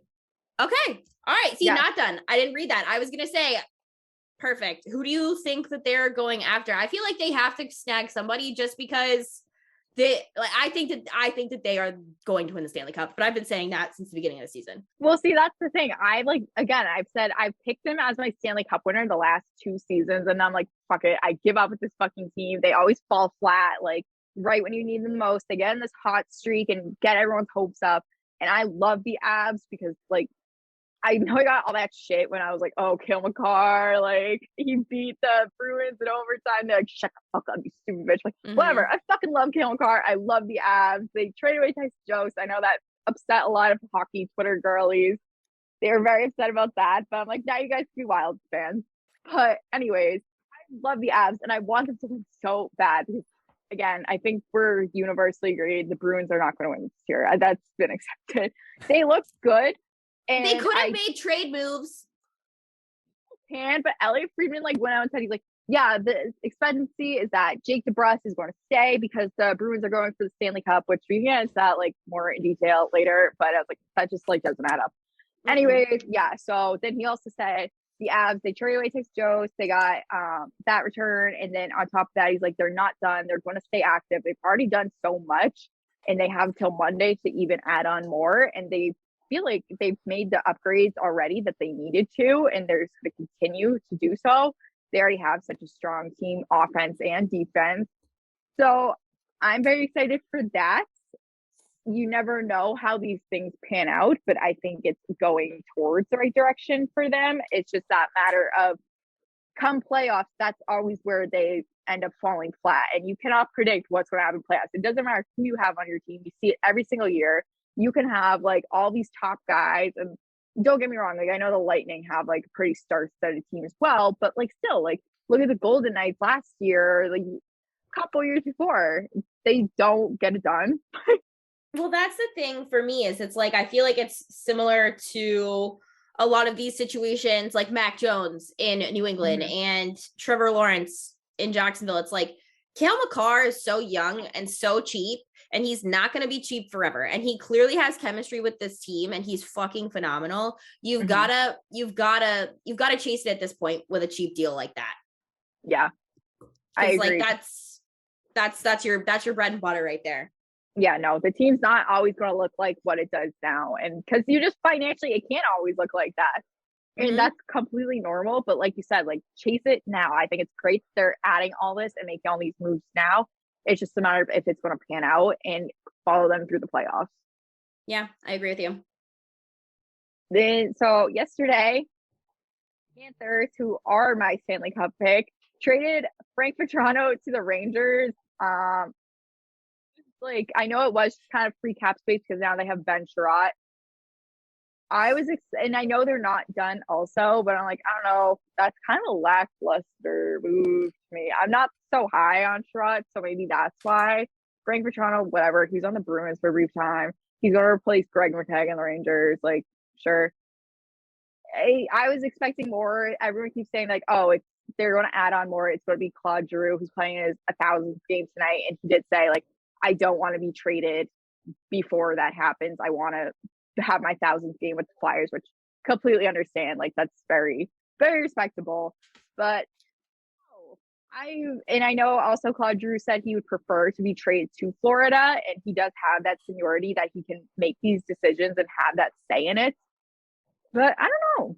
Well, I mean, I think that the Panthers are obviously chasing somebody, whether it be him or not, because they did free up cap space. But also, I feel like that's the reason why, like, Joe Thornton went there, was because he thought that he could win. I feel like a lot of people kind of went there thinking that they could take home some hardware. Yeah. Oh, absolutely. It's so, like, obvious that their mentality is, okay, win now, like, win this year. And I think they definitely have another big move coming. I don't know. I cannot predict the Panthers, like, what move they're going to make at all. I feel like the obvious one is Claude Giroux, and especially given the fact that he's like, yes, that's where I want to be traded. But you never know. I feel like you always have, like, one random team that ends up coming in and, like, changing the whole landscape of things at the trade deadline. I also feel like when you put super teams like this together, like, it looks really good, and then you get to the playoffs and you weren't able to kind of sustain the energy that you had, and you almost always felt like fall short. The only time like I can think that hasn't happened recently, like we talked about last week, is like the Bucks and the Rams. But I feel like it's always in the NHL, and the NHL only, because obviously it works in the NBA for as far as super teams go. But I feel like these teams just kind of always fall short. I feel like it's the teams that people don't expect who wind up having a young kid who's like fucking outrageous who do well. Yeah, no, I agree. I feel like it is always, they end up falling short. Besides, it's so hard to say that just because you look at the Lightning the last couple of years. They will not three-peat. You can quote me on that. I will not fucking allow for the Lightning to three-peat. I'm over it. They're done. That's over. I don't know. Dude, I think they might. As a Floridian, I can't do that shit again. I can't. I hope they don't. Yeah. I am so sick of the Tampa Bay bullshit. Shut the fuck up, you losers. Just shut up. I'm so sick of the Florida supremacy has got to end. I'm a bad hockey fan right now. I don't keep up with it as much as I used to, just because like I had literally half my life playing hockey, and it was my life for so long. I'm football and golf now. Big golf guy. But I don't know. I feel like they're one of the reasons I just haven't been as invested, because they just keep winning. They just keep winning. It's such a bad look, not a bad look for the league, but like, how are you supposed to bring in new fans if it's like, oh, this same team's going to win again? Oh, also they added this guy, and no one knows how the cap's fit, like how that was allowed. The cap is not real. Yeah, that they're allowed to sneak in him just for playoffs while he sat out for the rest of the regular season. And oh my God, because I've gotten this argument on Twitter about 50 fucking times. I understand it. No one fucking write out an essay in my mentions. I understand it. It's fucking annoying though. Like, it's just annoying. It's like, take the fun out of it. I felt that way about the NBA for a hot minute, like when it was just LeBron. Yeah. But I do have to comment that Tyler liking hockey and golf is just so material girl. It should go well. I mean, you hear all these like, oh, golf, they're hockey off season. They're all just playing golf. True. We like sticks and balls. Yeah, fuck yeah, let's fucking go.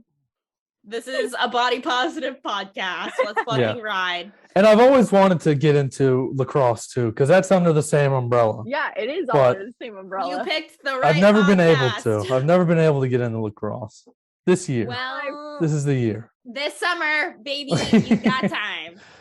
I am gonna do this before I forget, because I want to read our tea party and tweets of the week and stuff with helium, but it needs to be in front of me so I don't forget it. But I do want to talk about Jake DeBrusk. Yeah, so Elliot Friedman said, I think it was just yesterday or maybe 2 days ago, he said that the belief is Jake DeBrusk is not being traded because, well, I think it was two separate statements. He said Jake DeBrusk, the belief is he's not being traded. The Bruins are going for the Stanley Cup.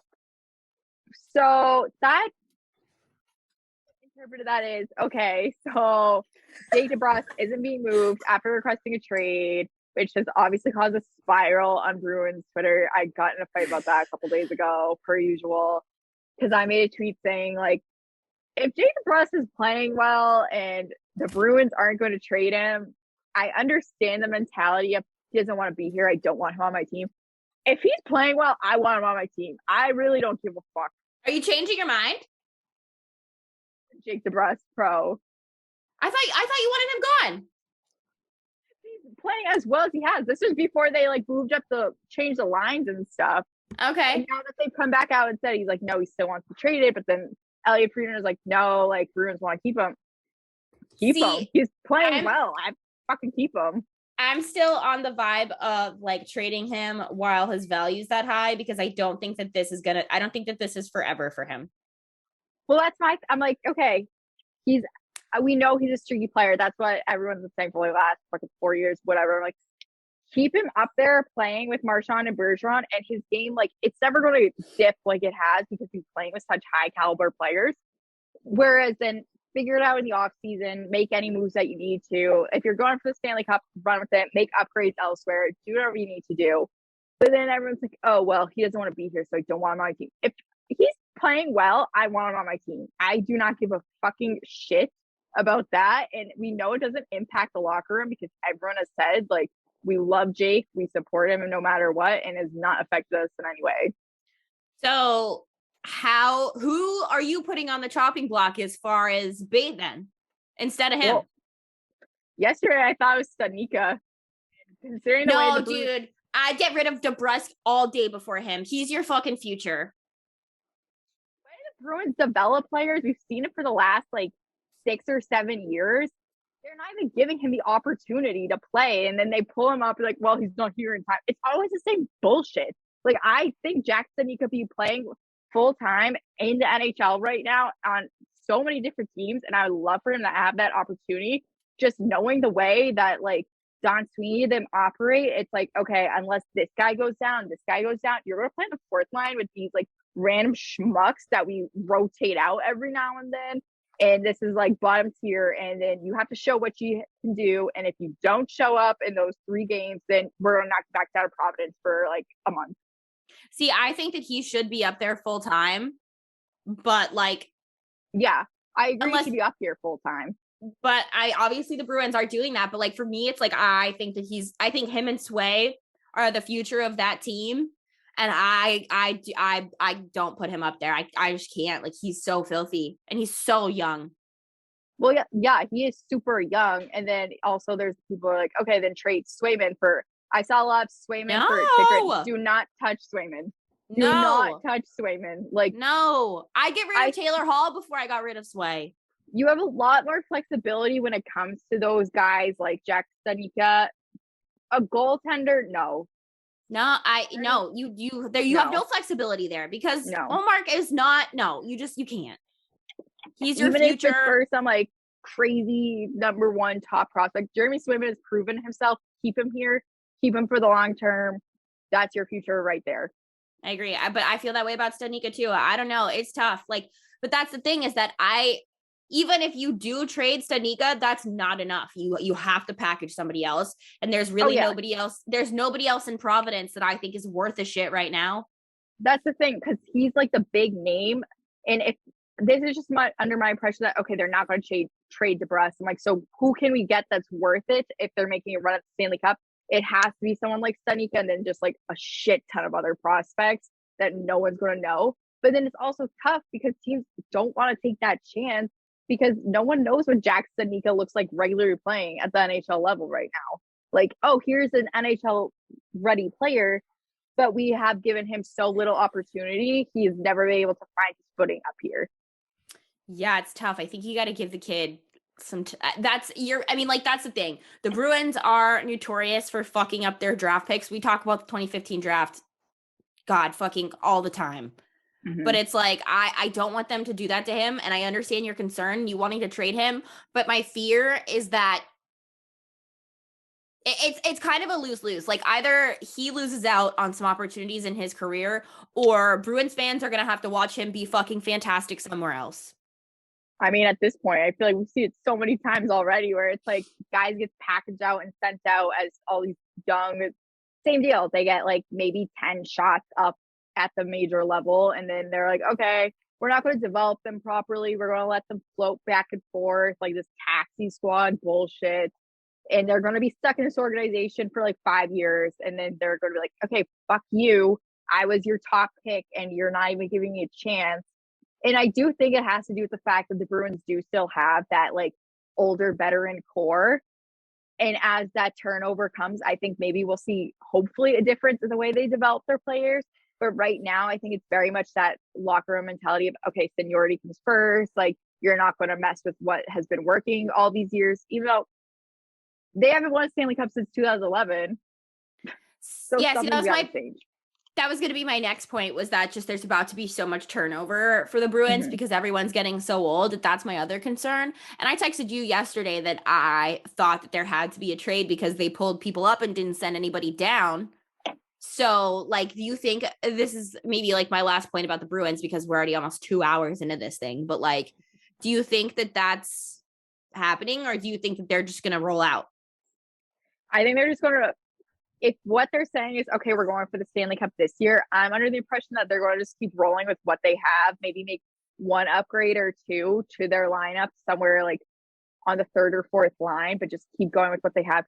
We know like Bergeron's reaching towards the end of his career, which that kills me to say. So they just kind of want to make that one last go at it.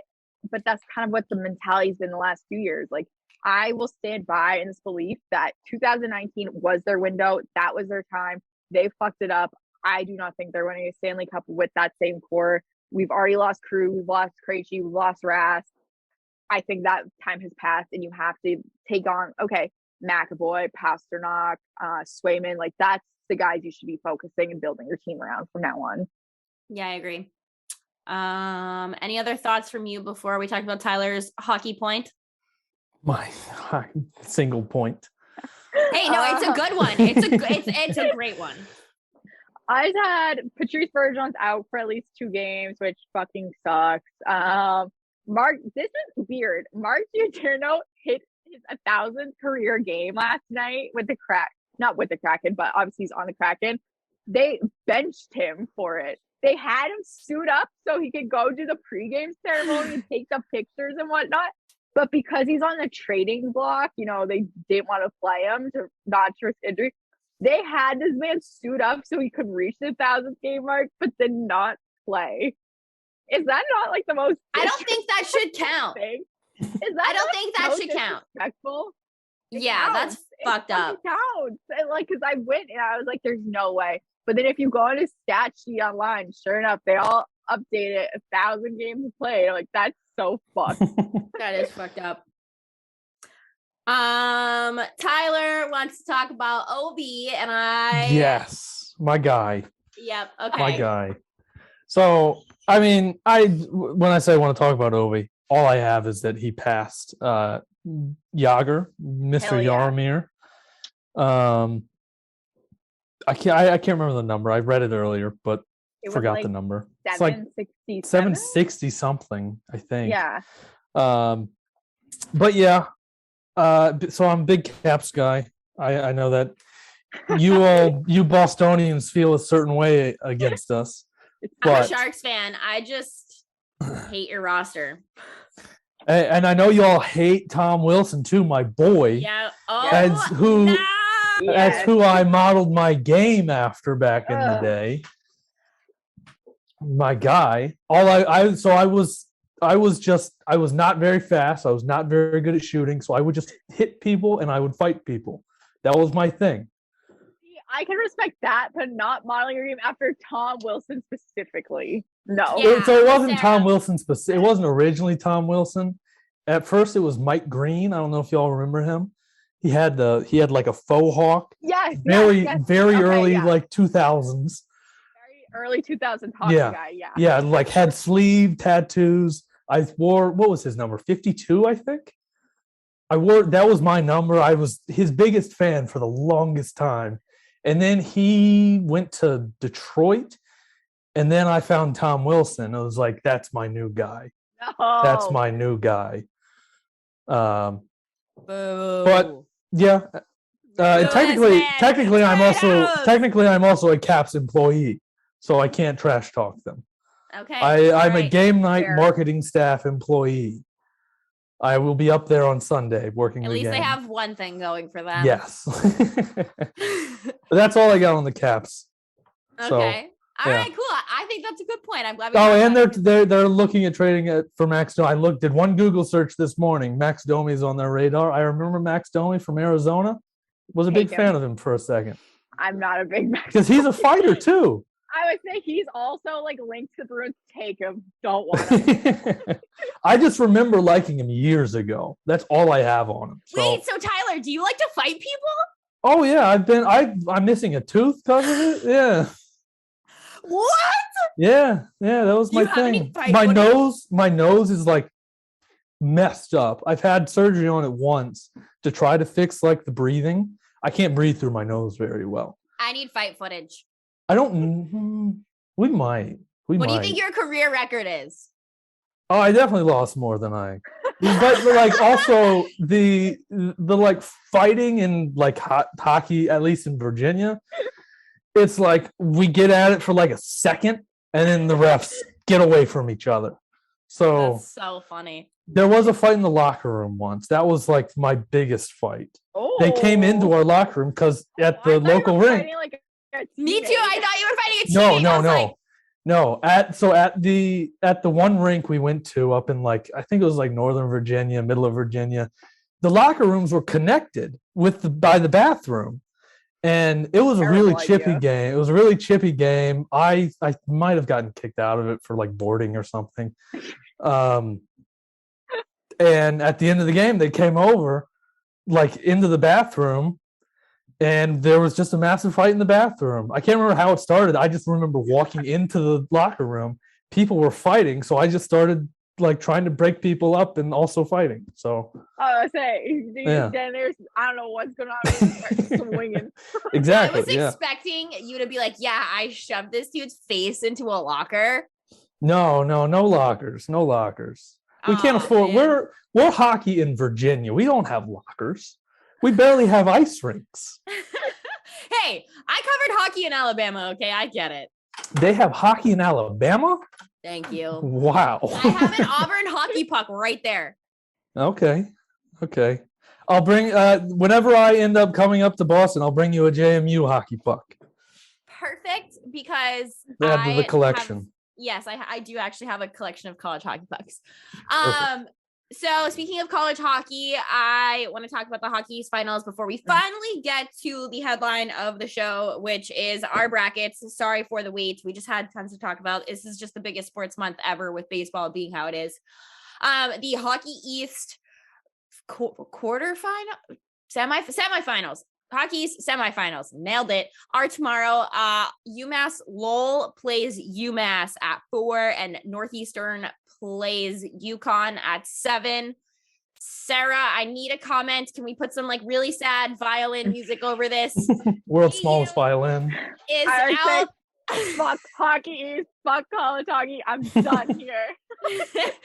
Can I ask you what happened? Watching the game, because I was fucking out and about. I had to work during the day, so I was like, I'll watch it later once I get home. Maybe it's just cocky me. I was like, they're going to pull it off over them. I'm not worried. And then people started tweeting at me. They're like, like my Huskies. I'm like, shut the fuck up. And at that point, there's still like 4 minutes left. Like, there's so much time. Whatever. And then I kind of just like shut off my phone at that point. And then I like regrouped like an hour later and I saw my notification and then I went and like looked at the recap where I'm like, I'm just not going to say anything because I talked way too much shit. I cannot even go out and like say a word about this. I had so much faith in them beating UConn. Right? Like so much faith. And actually, you know what? I'm really, really, really pissed at BU right now because not even just at BU, just at Wilmer Skoog, because he won't follow me back on Instagram and I'm literally in love with him. That I'm just upset. I love him so much and he just doesn't even know I exist. Like they all broke my fucking heart. I'm glad I wasn't watching that game because I worked during the day. And then I was like, oh, because at first I was like, oh, this sucks. Like, I'm going to miss this. Like, oh, thank God That would have killed the whole mood. That would have killed the day. Okay. And now I'm like, okay, I'll watch the games and stuff, but I don't really have a rooting interest at this point. Whereas like when I'm watching BU, I'm like so into it now. I'm just like, Yeah. Okay. So UML versus UMass. Who are you taking? Amherst. Okay. And Northeastern, UConn. I feel like I can't pick. I want to pick Northeastern, but I was like, oh, BU is gonna kick UConn's ass. So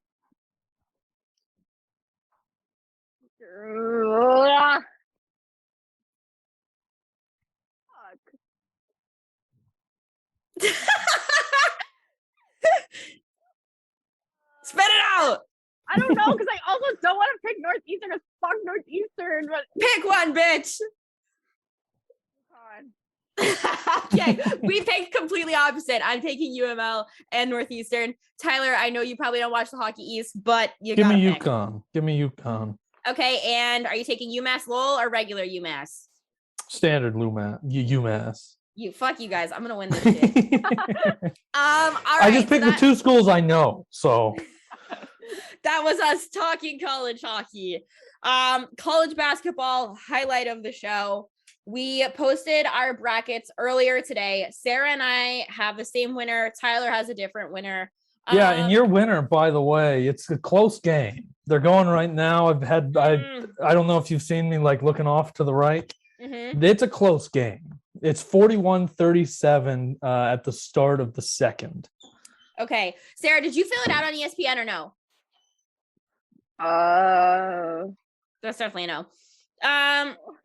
Okay, I've only missed one game so far, 2 games. Richmond beat Iowa. Richmond, yes, I was also gonna say that. Me? Richmond beat Iowa. Okay. And then UNC is about to destroy Marquette. Damn it, I picked Marquette. It's 53-25 at halftime. Jesus Christ. It's a boat race there. Sarah had Providence. Me and Tyler both didn't have Providence. Mm-hmm. So I think Sarah's might technically be winning. Sarah's is winning. So let's just talk about our Elite Eight. I want to compare our Elite Eights. In the West, I have Gonzaga and Duke. Sarah, I know you have Gonzaga. Who do you have? I would say, let me pull it up. I'm not gonna lie, I made all these decisions just on a whim last night during an interview. Tyler, who do you have? So yeah, I have Arkansas Duke. I have Arkansas beating Gonzaga in the Sweet 16. Okay, why? I just feel like Gonzaga is a little. I mean, they're not overhyped because they're very good, but they're always Gonzaga's like I can't remember what conference they're in, but they play nobody every year. Don't. They play absolutely nobody. There is a stat. Shout out Michigan again.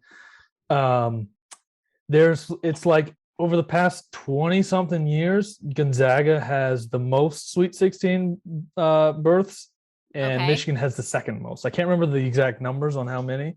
Okay. But they're both up there, and Gonzaga plays nobody. So I think Michigan has them there.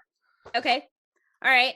I picked Duke to lose in the Sweet 16. So I don't know. I don't think Duke or UNC is that impressive this year. Like, I don't really care if it's Coach K's last year. Like, your team is what your team is. So yeah, Duke is my national champion. I know, which is crazy to me. I'm a big advocate, and it's definitely much more a college football thing than it is a college basketball thing, but I'm taking that. Losing at the right time.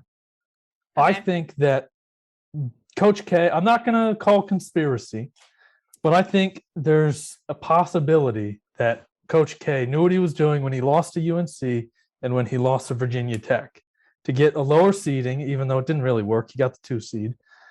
But I think he might have dropped those games, or if someone told me he dropped those games on purpose, I wouldn't argue against it. Okay, so how far do you have Auburn going if that's the case? Auburn, I have them losing to Kansas in the Elite Eight. Okay. So, and I really like, and it's kind of a coin flip at that point because I really like Auburn, but I couldn't put them over Kansas. I have them losing in that game as well, and I do think that Jabari Smith is going to be the first person taken in the draft. He's so good. Me and my shaker over here. Weagle, Warzy amigo, kick him in the butt, Big Blue. But I do think Jabari Smith is going to be the first pick in the draft. And for me, it's not even like a depth issue at Auburn. It's obviously not a coaching issue because Bruce Pearl's phenomenal. For me, it's just I think that Auburn peaked too soon. And it's not like Gonzaga for me, where they peaked really early on in the season. Like Auburn peaked like that January, December time. And I think that it's just too soon for them to hit a second peak in the season for them to have like a good run. So that was my reasoning there. Sarah, who do you have coming out of the West into your Elite Eight? Gonzaga and Texas Tech. Okay. And you have Gonzaga going forward because they're your winner. Texas Tech's not a bad pick. I like Texas Tech. I think Texas Tech's getting a little hated on right now, at least from the internet that I've seen. I don't know why people don't believe in them anymore, but they've just completely dropped them. See, I like listening to you guys' like reasoning for these things. I'm like, I don't even want to say what my reasoning for this is. Wait, I need to know. Wait, know what? Like, why'd you pick Texas Tech? Because my friend Emma went there. Oh, nice. Okay. But see, this is what Tyler and I were talking about this morning. We know that your bracket is going to beat the shit out of ours. Oh, yeah. Just because we put in months of preparation into this, and March Madness is like fucking fantasy football. It's the biggest crapshoot of all time. Yeah. So I want to bitch about the conferences because they make no fucking sense. The bracket division or whatever it is. How is North, Auburn in South, the Midwest? Whatever. Shut up. I think they should be called different things. I don't think they should be called. I think they're called Midwest, Southwest, and East based on where they're being played. Because I think like the games in the East, I think, are played in Pittsburgh. That makes more West, sense. I think, is Vegas. South is. Is that Greensboro? Maybe. Asheville, maybe. And Midwest is, I think. Well, no, that's not true because I think Michigan's playing in Indianapolis. So I don't know. Your guess is as good as mine. Who knows? I could probably Google it, but I'm not going to Google it. The South, I have Houston and Villanova. I took Villanova to go to my Elite Eight. Who do you guys have there? So I really like Villanova. I think they're probably the most experienced team in the tournament in terms of like being to the tournament before. Yeah. And I think that's important. But experience is important, especially in front of a fan, like in front of fans. That's huge. Yeah. And you didn't have that last year too. Nope. And Villanova has like experience in front of fans. They have fifth years. Yeah. But I have them losing to Tennessee in the Sweet 16. Okay. I don't like most of my picks. I don't really know why. I'm just feeling Tennessee. Tennessee's a very good team. Yeah. But I think it could go either way. Okay. And then I have them playing against Chattanooga in the Elite Eight, which is a wild pick. It's a wild one. Yeah, it's a mid-major. It's a mid-major. But Chattanooga has two incredible players. What's his name? Like John Baptiste or something, and Malachi Smith. They're gonna go high in the NBA draft. Yeah. I would assume. Have you seen this Jelly kid from UAB? Yes, I have Jelly. I have them losing to Chattanooga. I wanted to have them go. I just couldn't like justify them going past. Because I just picked Jelly because his name is Jelly. Jelly. That was just like one of my fun picks. I love him. But Sarah, who do you have in the South for your Elite Eight? In the South, I have Illinois, Tennessee. Okay. And then Midwest, I just said that I have Auburn and Kansas, and I have Kansas beating Auburn. Yeah, same. Okay. I have Providence, Wisconsin. Still alive. I was so convinced Providence was going to lose to South Dakota. I was convinced Providence was going to fucking lose. South Dakota is supposed to be one of the best shooting teams in the country, and they just didn't show up today. It was the turnovers. We talked about this earlier. It was the turnovers. Yeah. Unreal. Unreal. So my final four, I have Gonzaga, Baylor, Villanova, and Kansas. You guys, who do you have? So I have Duke, Indiana, which is a wild pick because they're a playing game. You need one. You need one.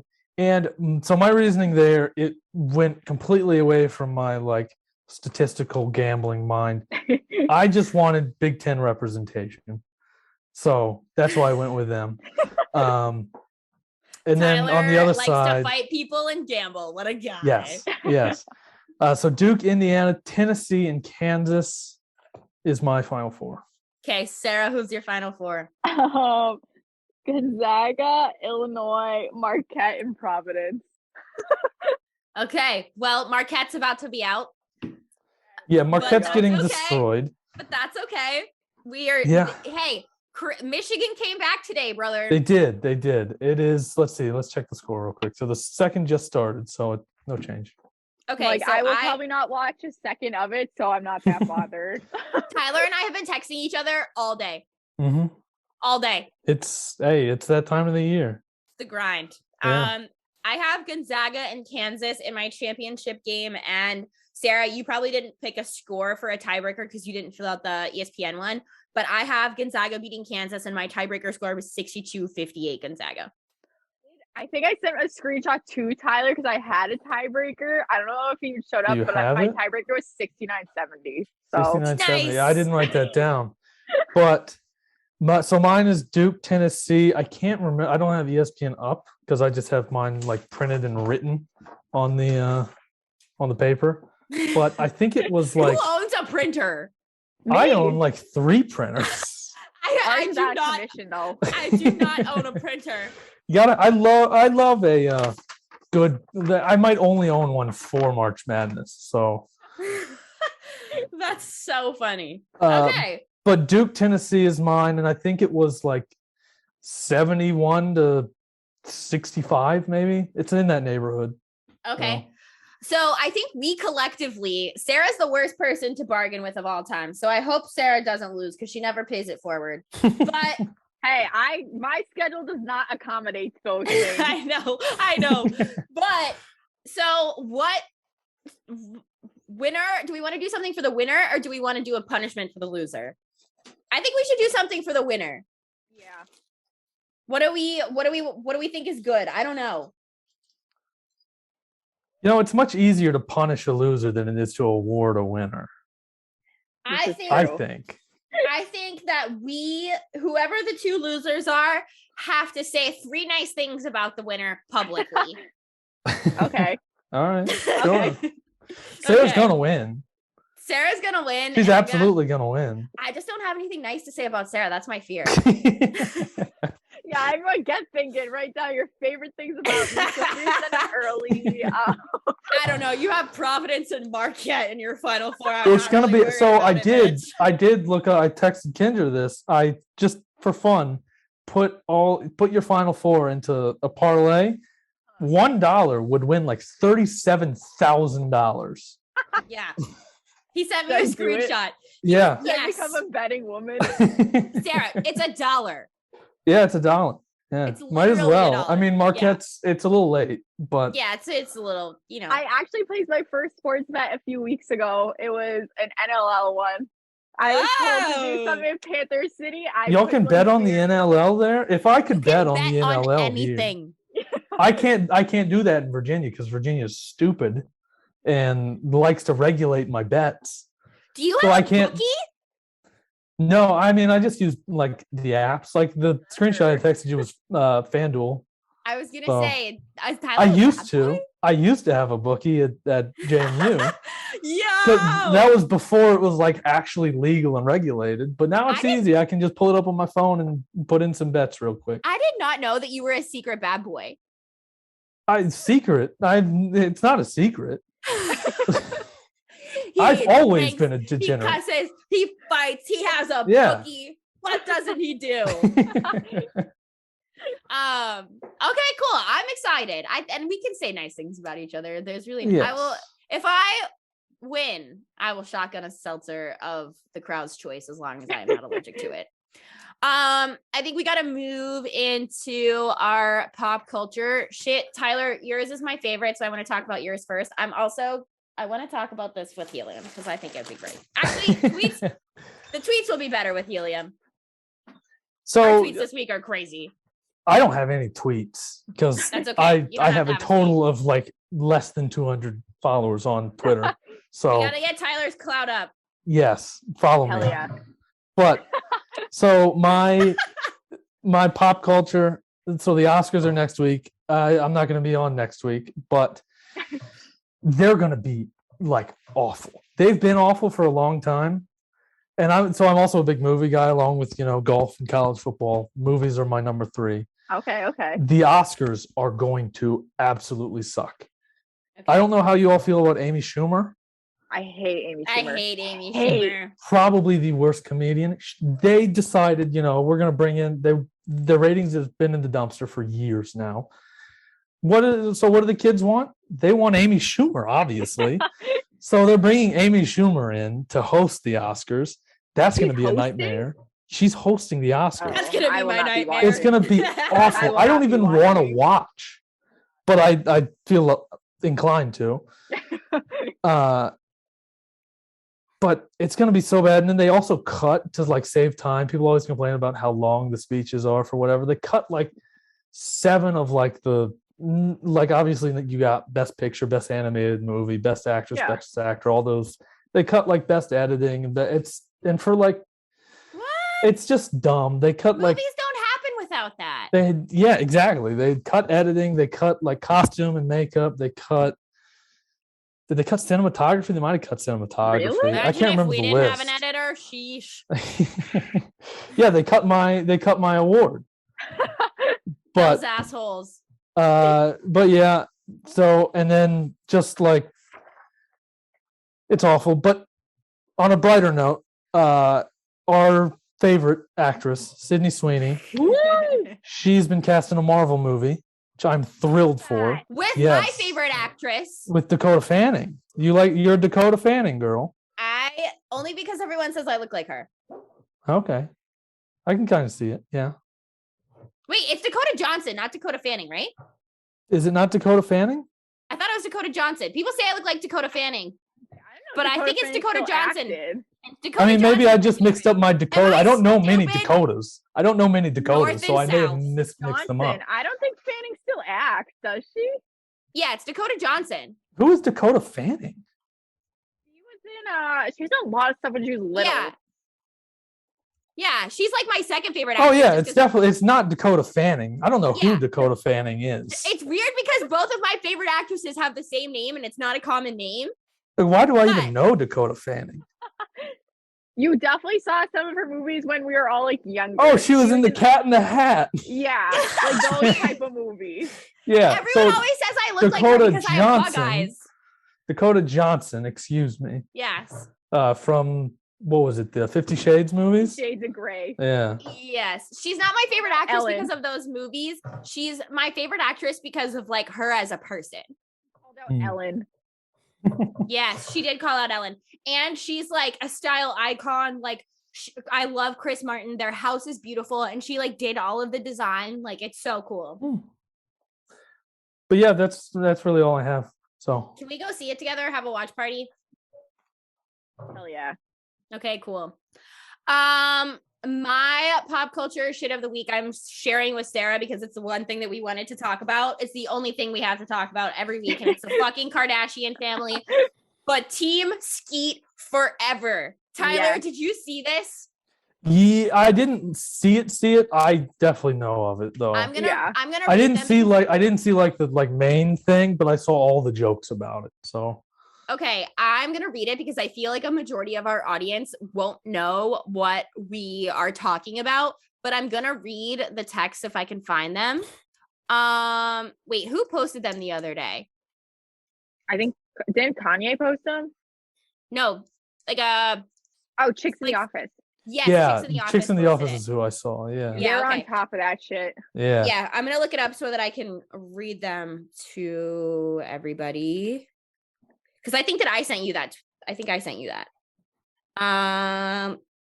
Where are they? God, they post so much. Here we go. Here it is. Okay. So these are text messages. Nope, just kidding. That's about Kim's tattoo. Holy shit. They post They post so constantly. Yeah, they post a lot. fucking shit. Yeah, if you want to be in the They know, post a lot. shit. yeah, if you want to be in the know in pop culture, Chicks in the Okay. Office might be the move.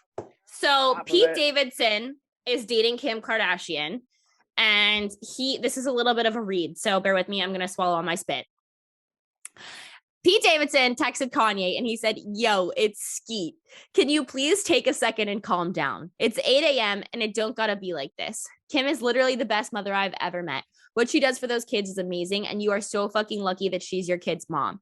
I've decided I'm not gonna let you treat us this way anymore, and I'm done being quiet. Grow the fuck up." And Kanye said, "Oh, you using profanity now? Where you at?" And he goes, "In bed with your wife," and sends a selfie.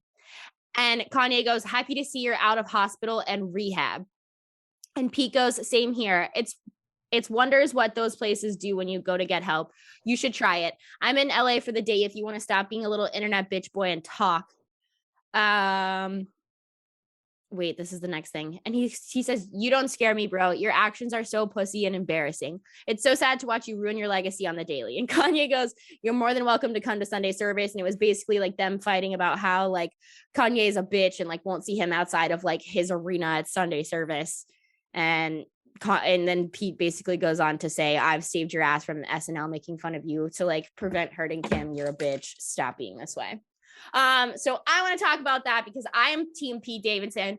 Kanye's a pussy, and like his actions, like it's gotten past the point where I think like it's funny anymore. I'm like genuinely concerned for like the kids' safety to a degree.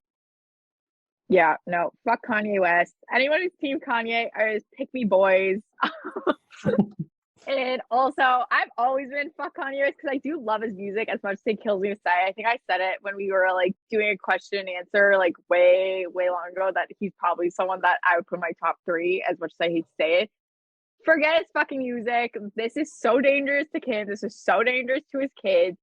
And then you just think about all the other women who have to deal with this shit that aren't Kim Kardashian, don't have all the money and publicity in the world. That it's like, that's fucking terrifying. And the way he acts is so just like out of line that it's stopped being funny a while ago. Like, and I don't see any issue in what Pete Davidson said. People are like, well, he like sent a picture of him like in bed with his wife. Like, yeah, they're dating. Have you seen the shit Kanye's posting? Like, that is the least. Like, that's what you took from that.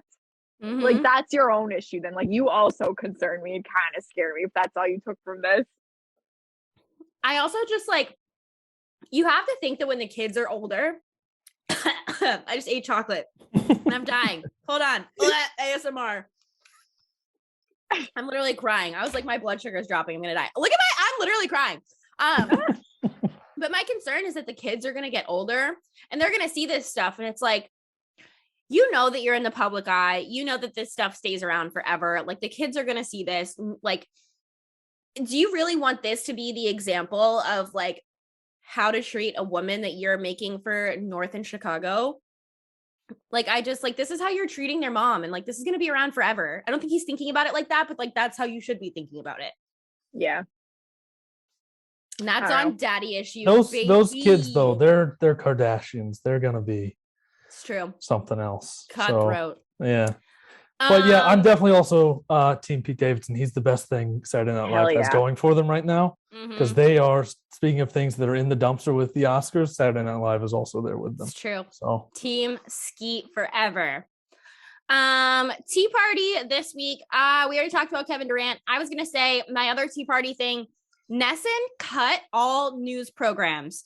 So my question is like, what are they gonna do before and after Red Sox games and before and after ESPN Bruins games or even regular Bruins games? Like, are they going to have like a Bruins broadcast during the Bruins games? Like, what? I have no idea what's going to happen, but that just feels so cheap. And like, what? I just don't get it. What's the plan here? I'm not going to lie. I was talking to my friend Evan a few days ago and we were just talking about like, remember younger, like growing up and you were watching Nets and you were looking like, yeah, I want to do that. Like that's the pinnacle job, blah, blah, blah. And then as time goes on, you like start to realize, especially once you're working and you're like, okay, like this is not what I thought it was. Like Nessun, like I feel like it's like kind of looked at in New England as like this holy grail, but then they do shit like this and you're like, wait, what's going on here? Yeah, it's true. I don't know. I can't say a whole lot. Yeah. But yeah, I don't know. Like, I'm curious. I do. That's how I felt when I moved here too, because like I didn't start working for them obviously when I was in college, but like, I don't know. And it's crazy because like, no matter where you go in the country, like if someone knows sports or like sports, like they know Nesson, you know, it's just like, I'm confused as to like what. So I actually don't know Nesson. I don't think we have it here. You I don't. I know of Nesson, like just through like social media and all that Yeah. stuff. We don't have it here. Yeah, at least not to my knowledge. So it's a regional network. Yeah, I imagine it's kind of like we've got NBC Sports Washington is probably the equivalent. So yep, totally. Yeah, I don't know. It's like the biggest regional network in the country, so like people know of Nesson, but it's just like I remember we talked about when they had those ESPN games, and instead of like doing a post game show, they just went straight into fucking Charlie Moore. Yeah, which Charlie Moore needs to get off Nesson. Fuck Charlie Moore. That's the worst fucking thing. And one time I saw him at a Bruins game and he was a total ass to people. So get him off the air. He can go with the Oscars and SNL, baby. I see you have a Tea Party segment and I just pulled it up and read it and went and liked Mina Kimes' tweet. Okay. So I do not know who Laura Wagner is. I guess she is kind of like a well-known person. It came to be. I did not realize that. But she tweeted, "One day I really, really will write about the women in sports media who look around and crunch the numbers and reach the accurate conclusion that their success hinges largely on their willingness to play the hot girl who is also one of the guys." So apparently this was about someone specific. It was about Mina Kimes. I think someone said that Mina Kimes thought it was about her. It's not about her. It's this other woman who I also never heard about.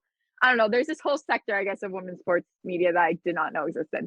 Anyways, but I understand what she was trying to say. And I didn't realize at first that this was about a specific person. So I was like, maybe she just worded it poorly. Like she's blaming women when that's not on women. That's just how the industry built.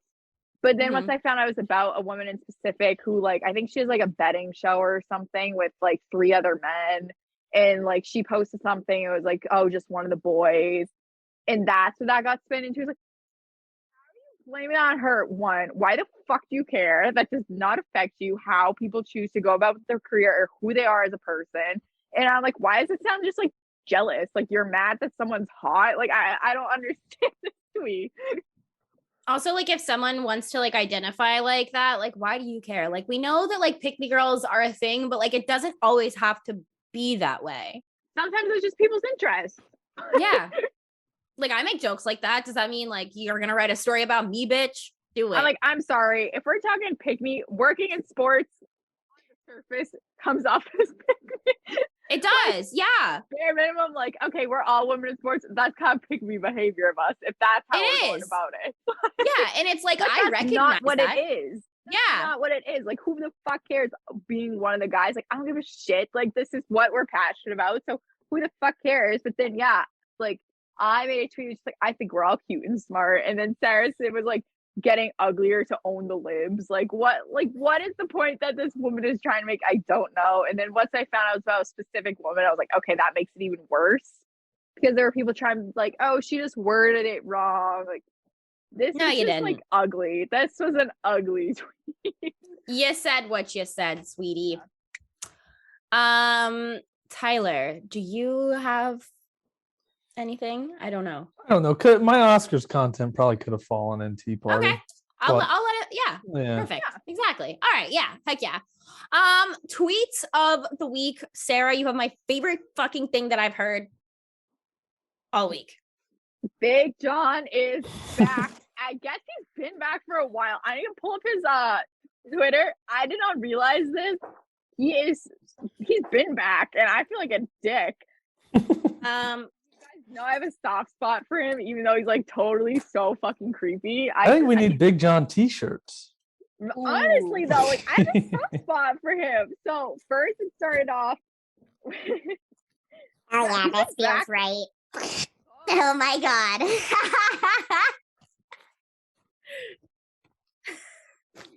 Oh yeah, he's been back since February 23rd.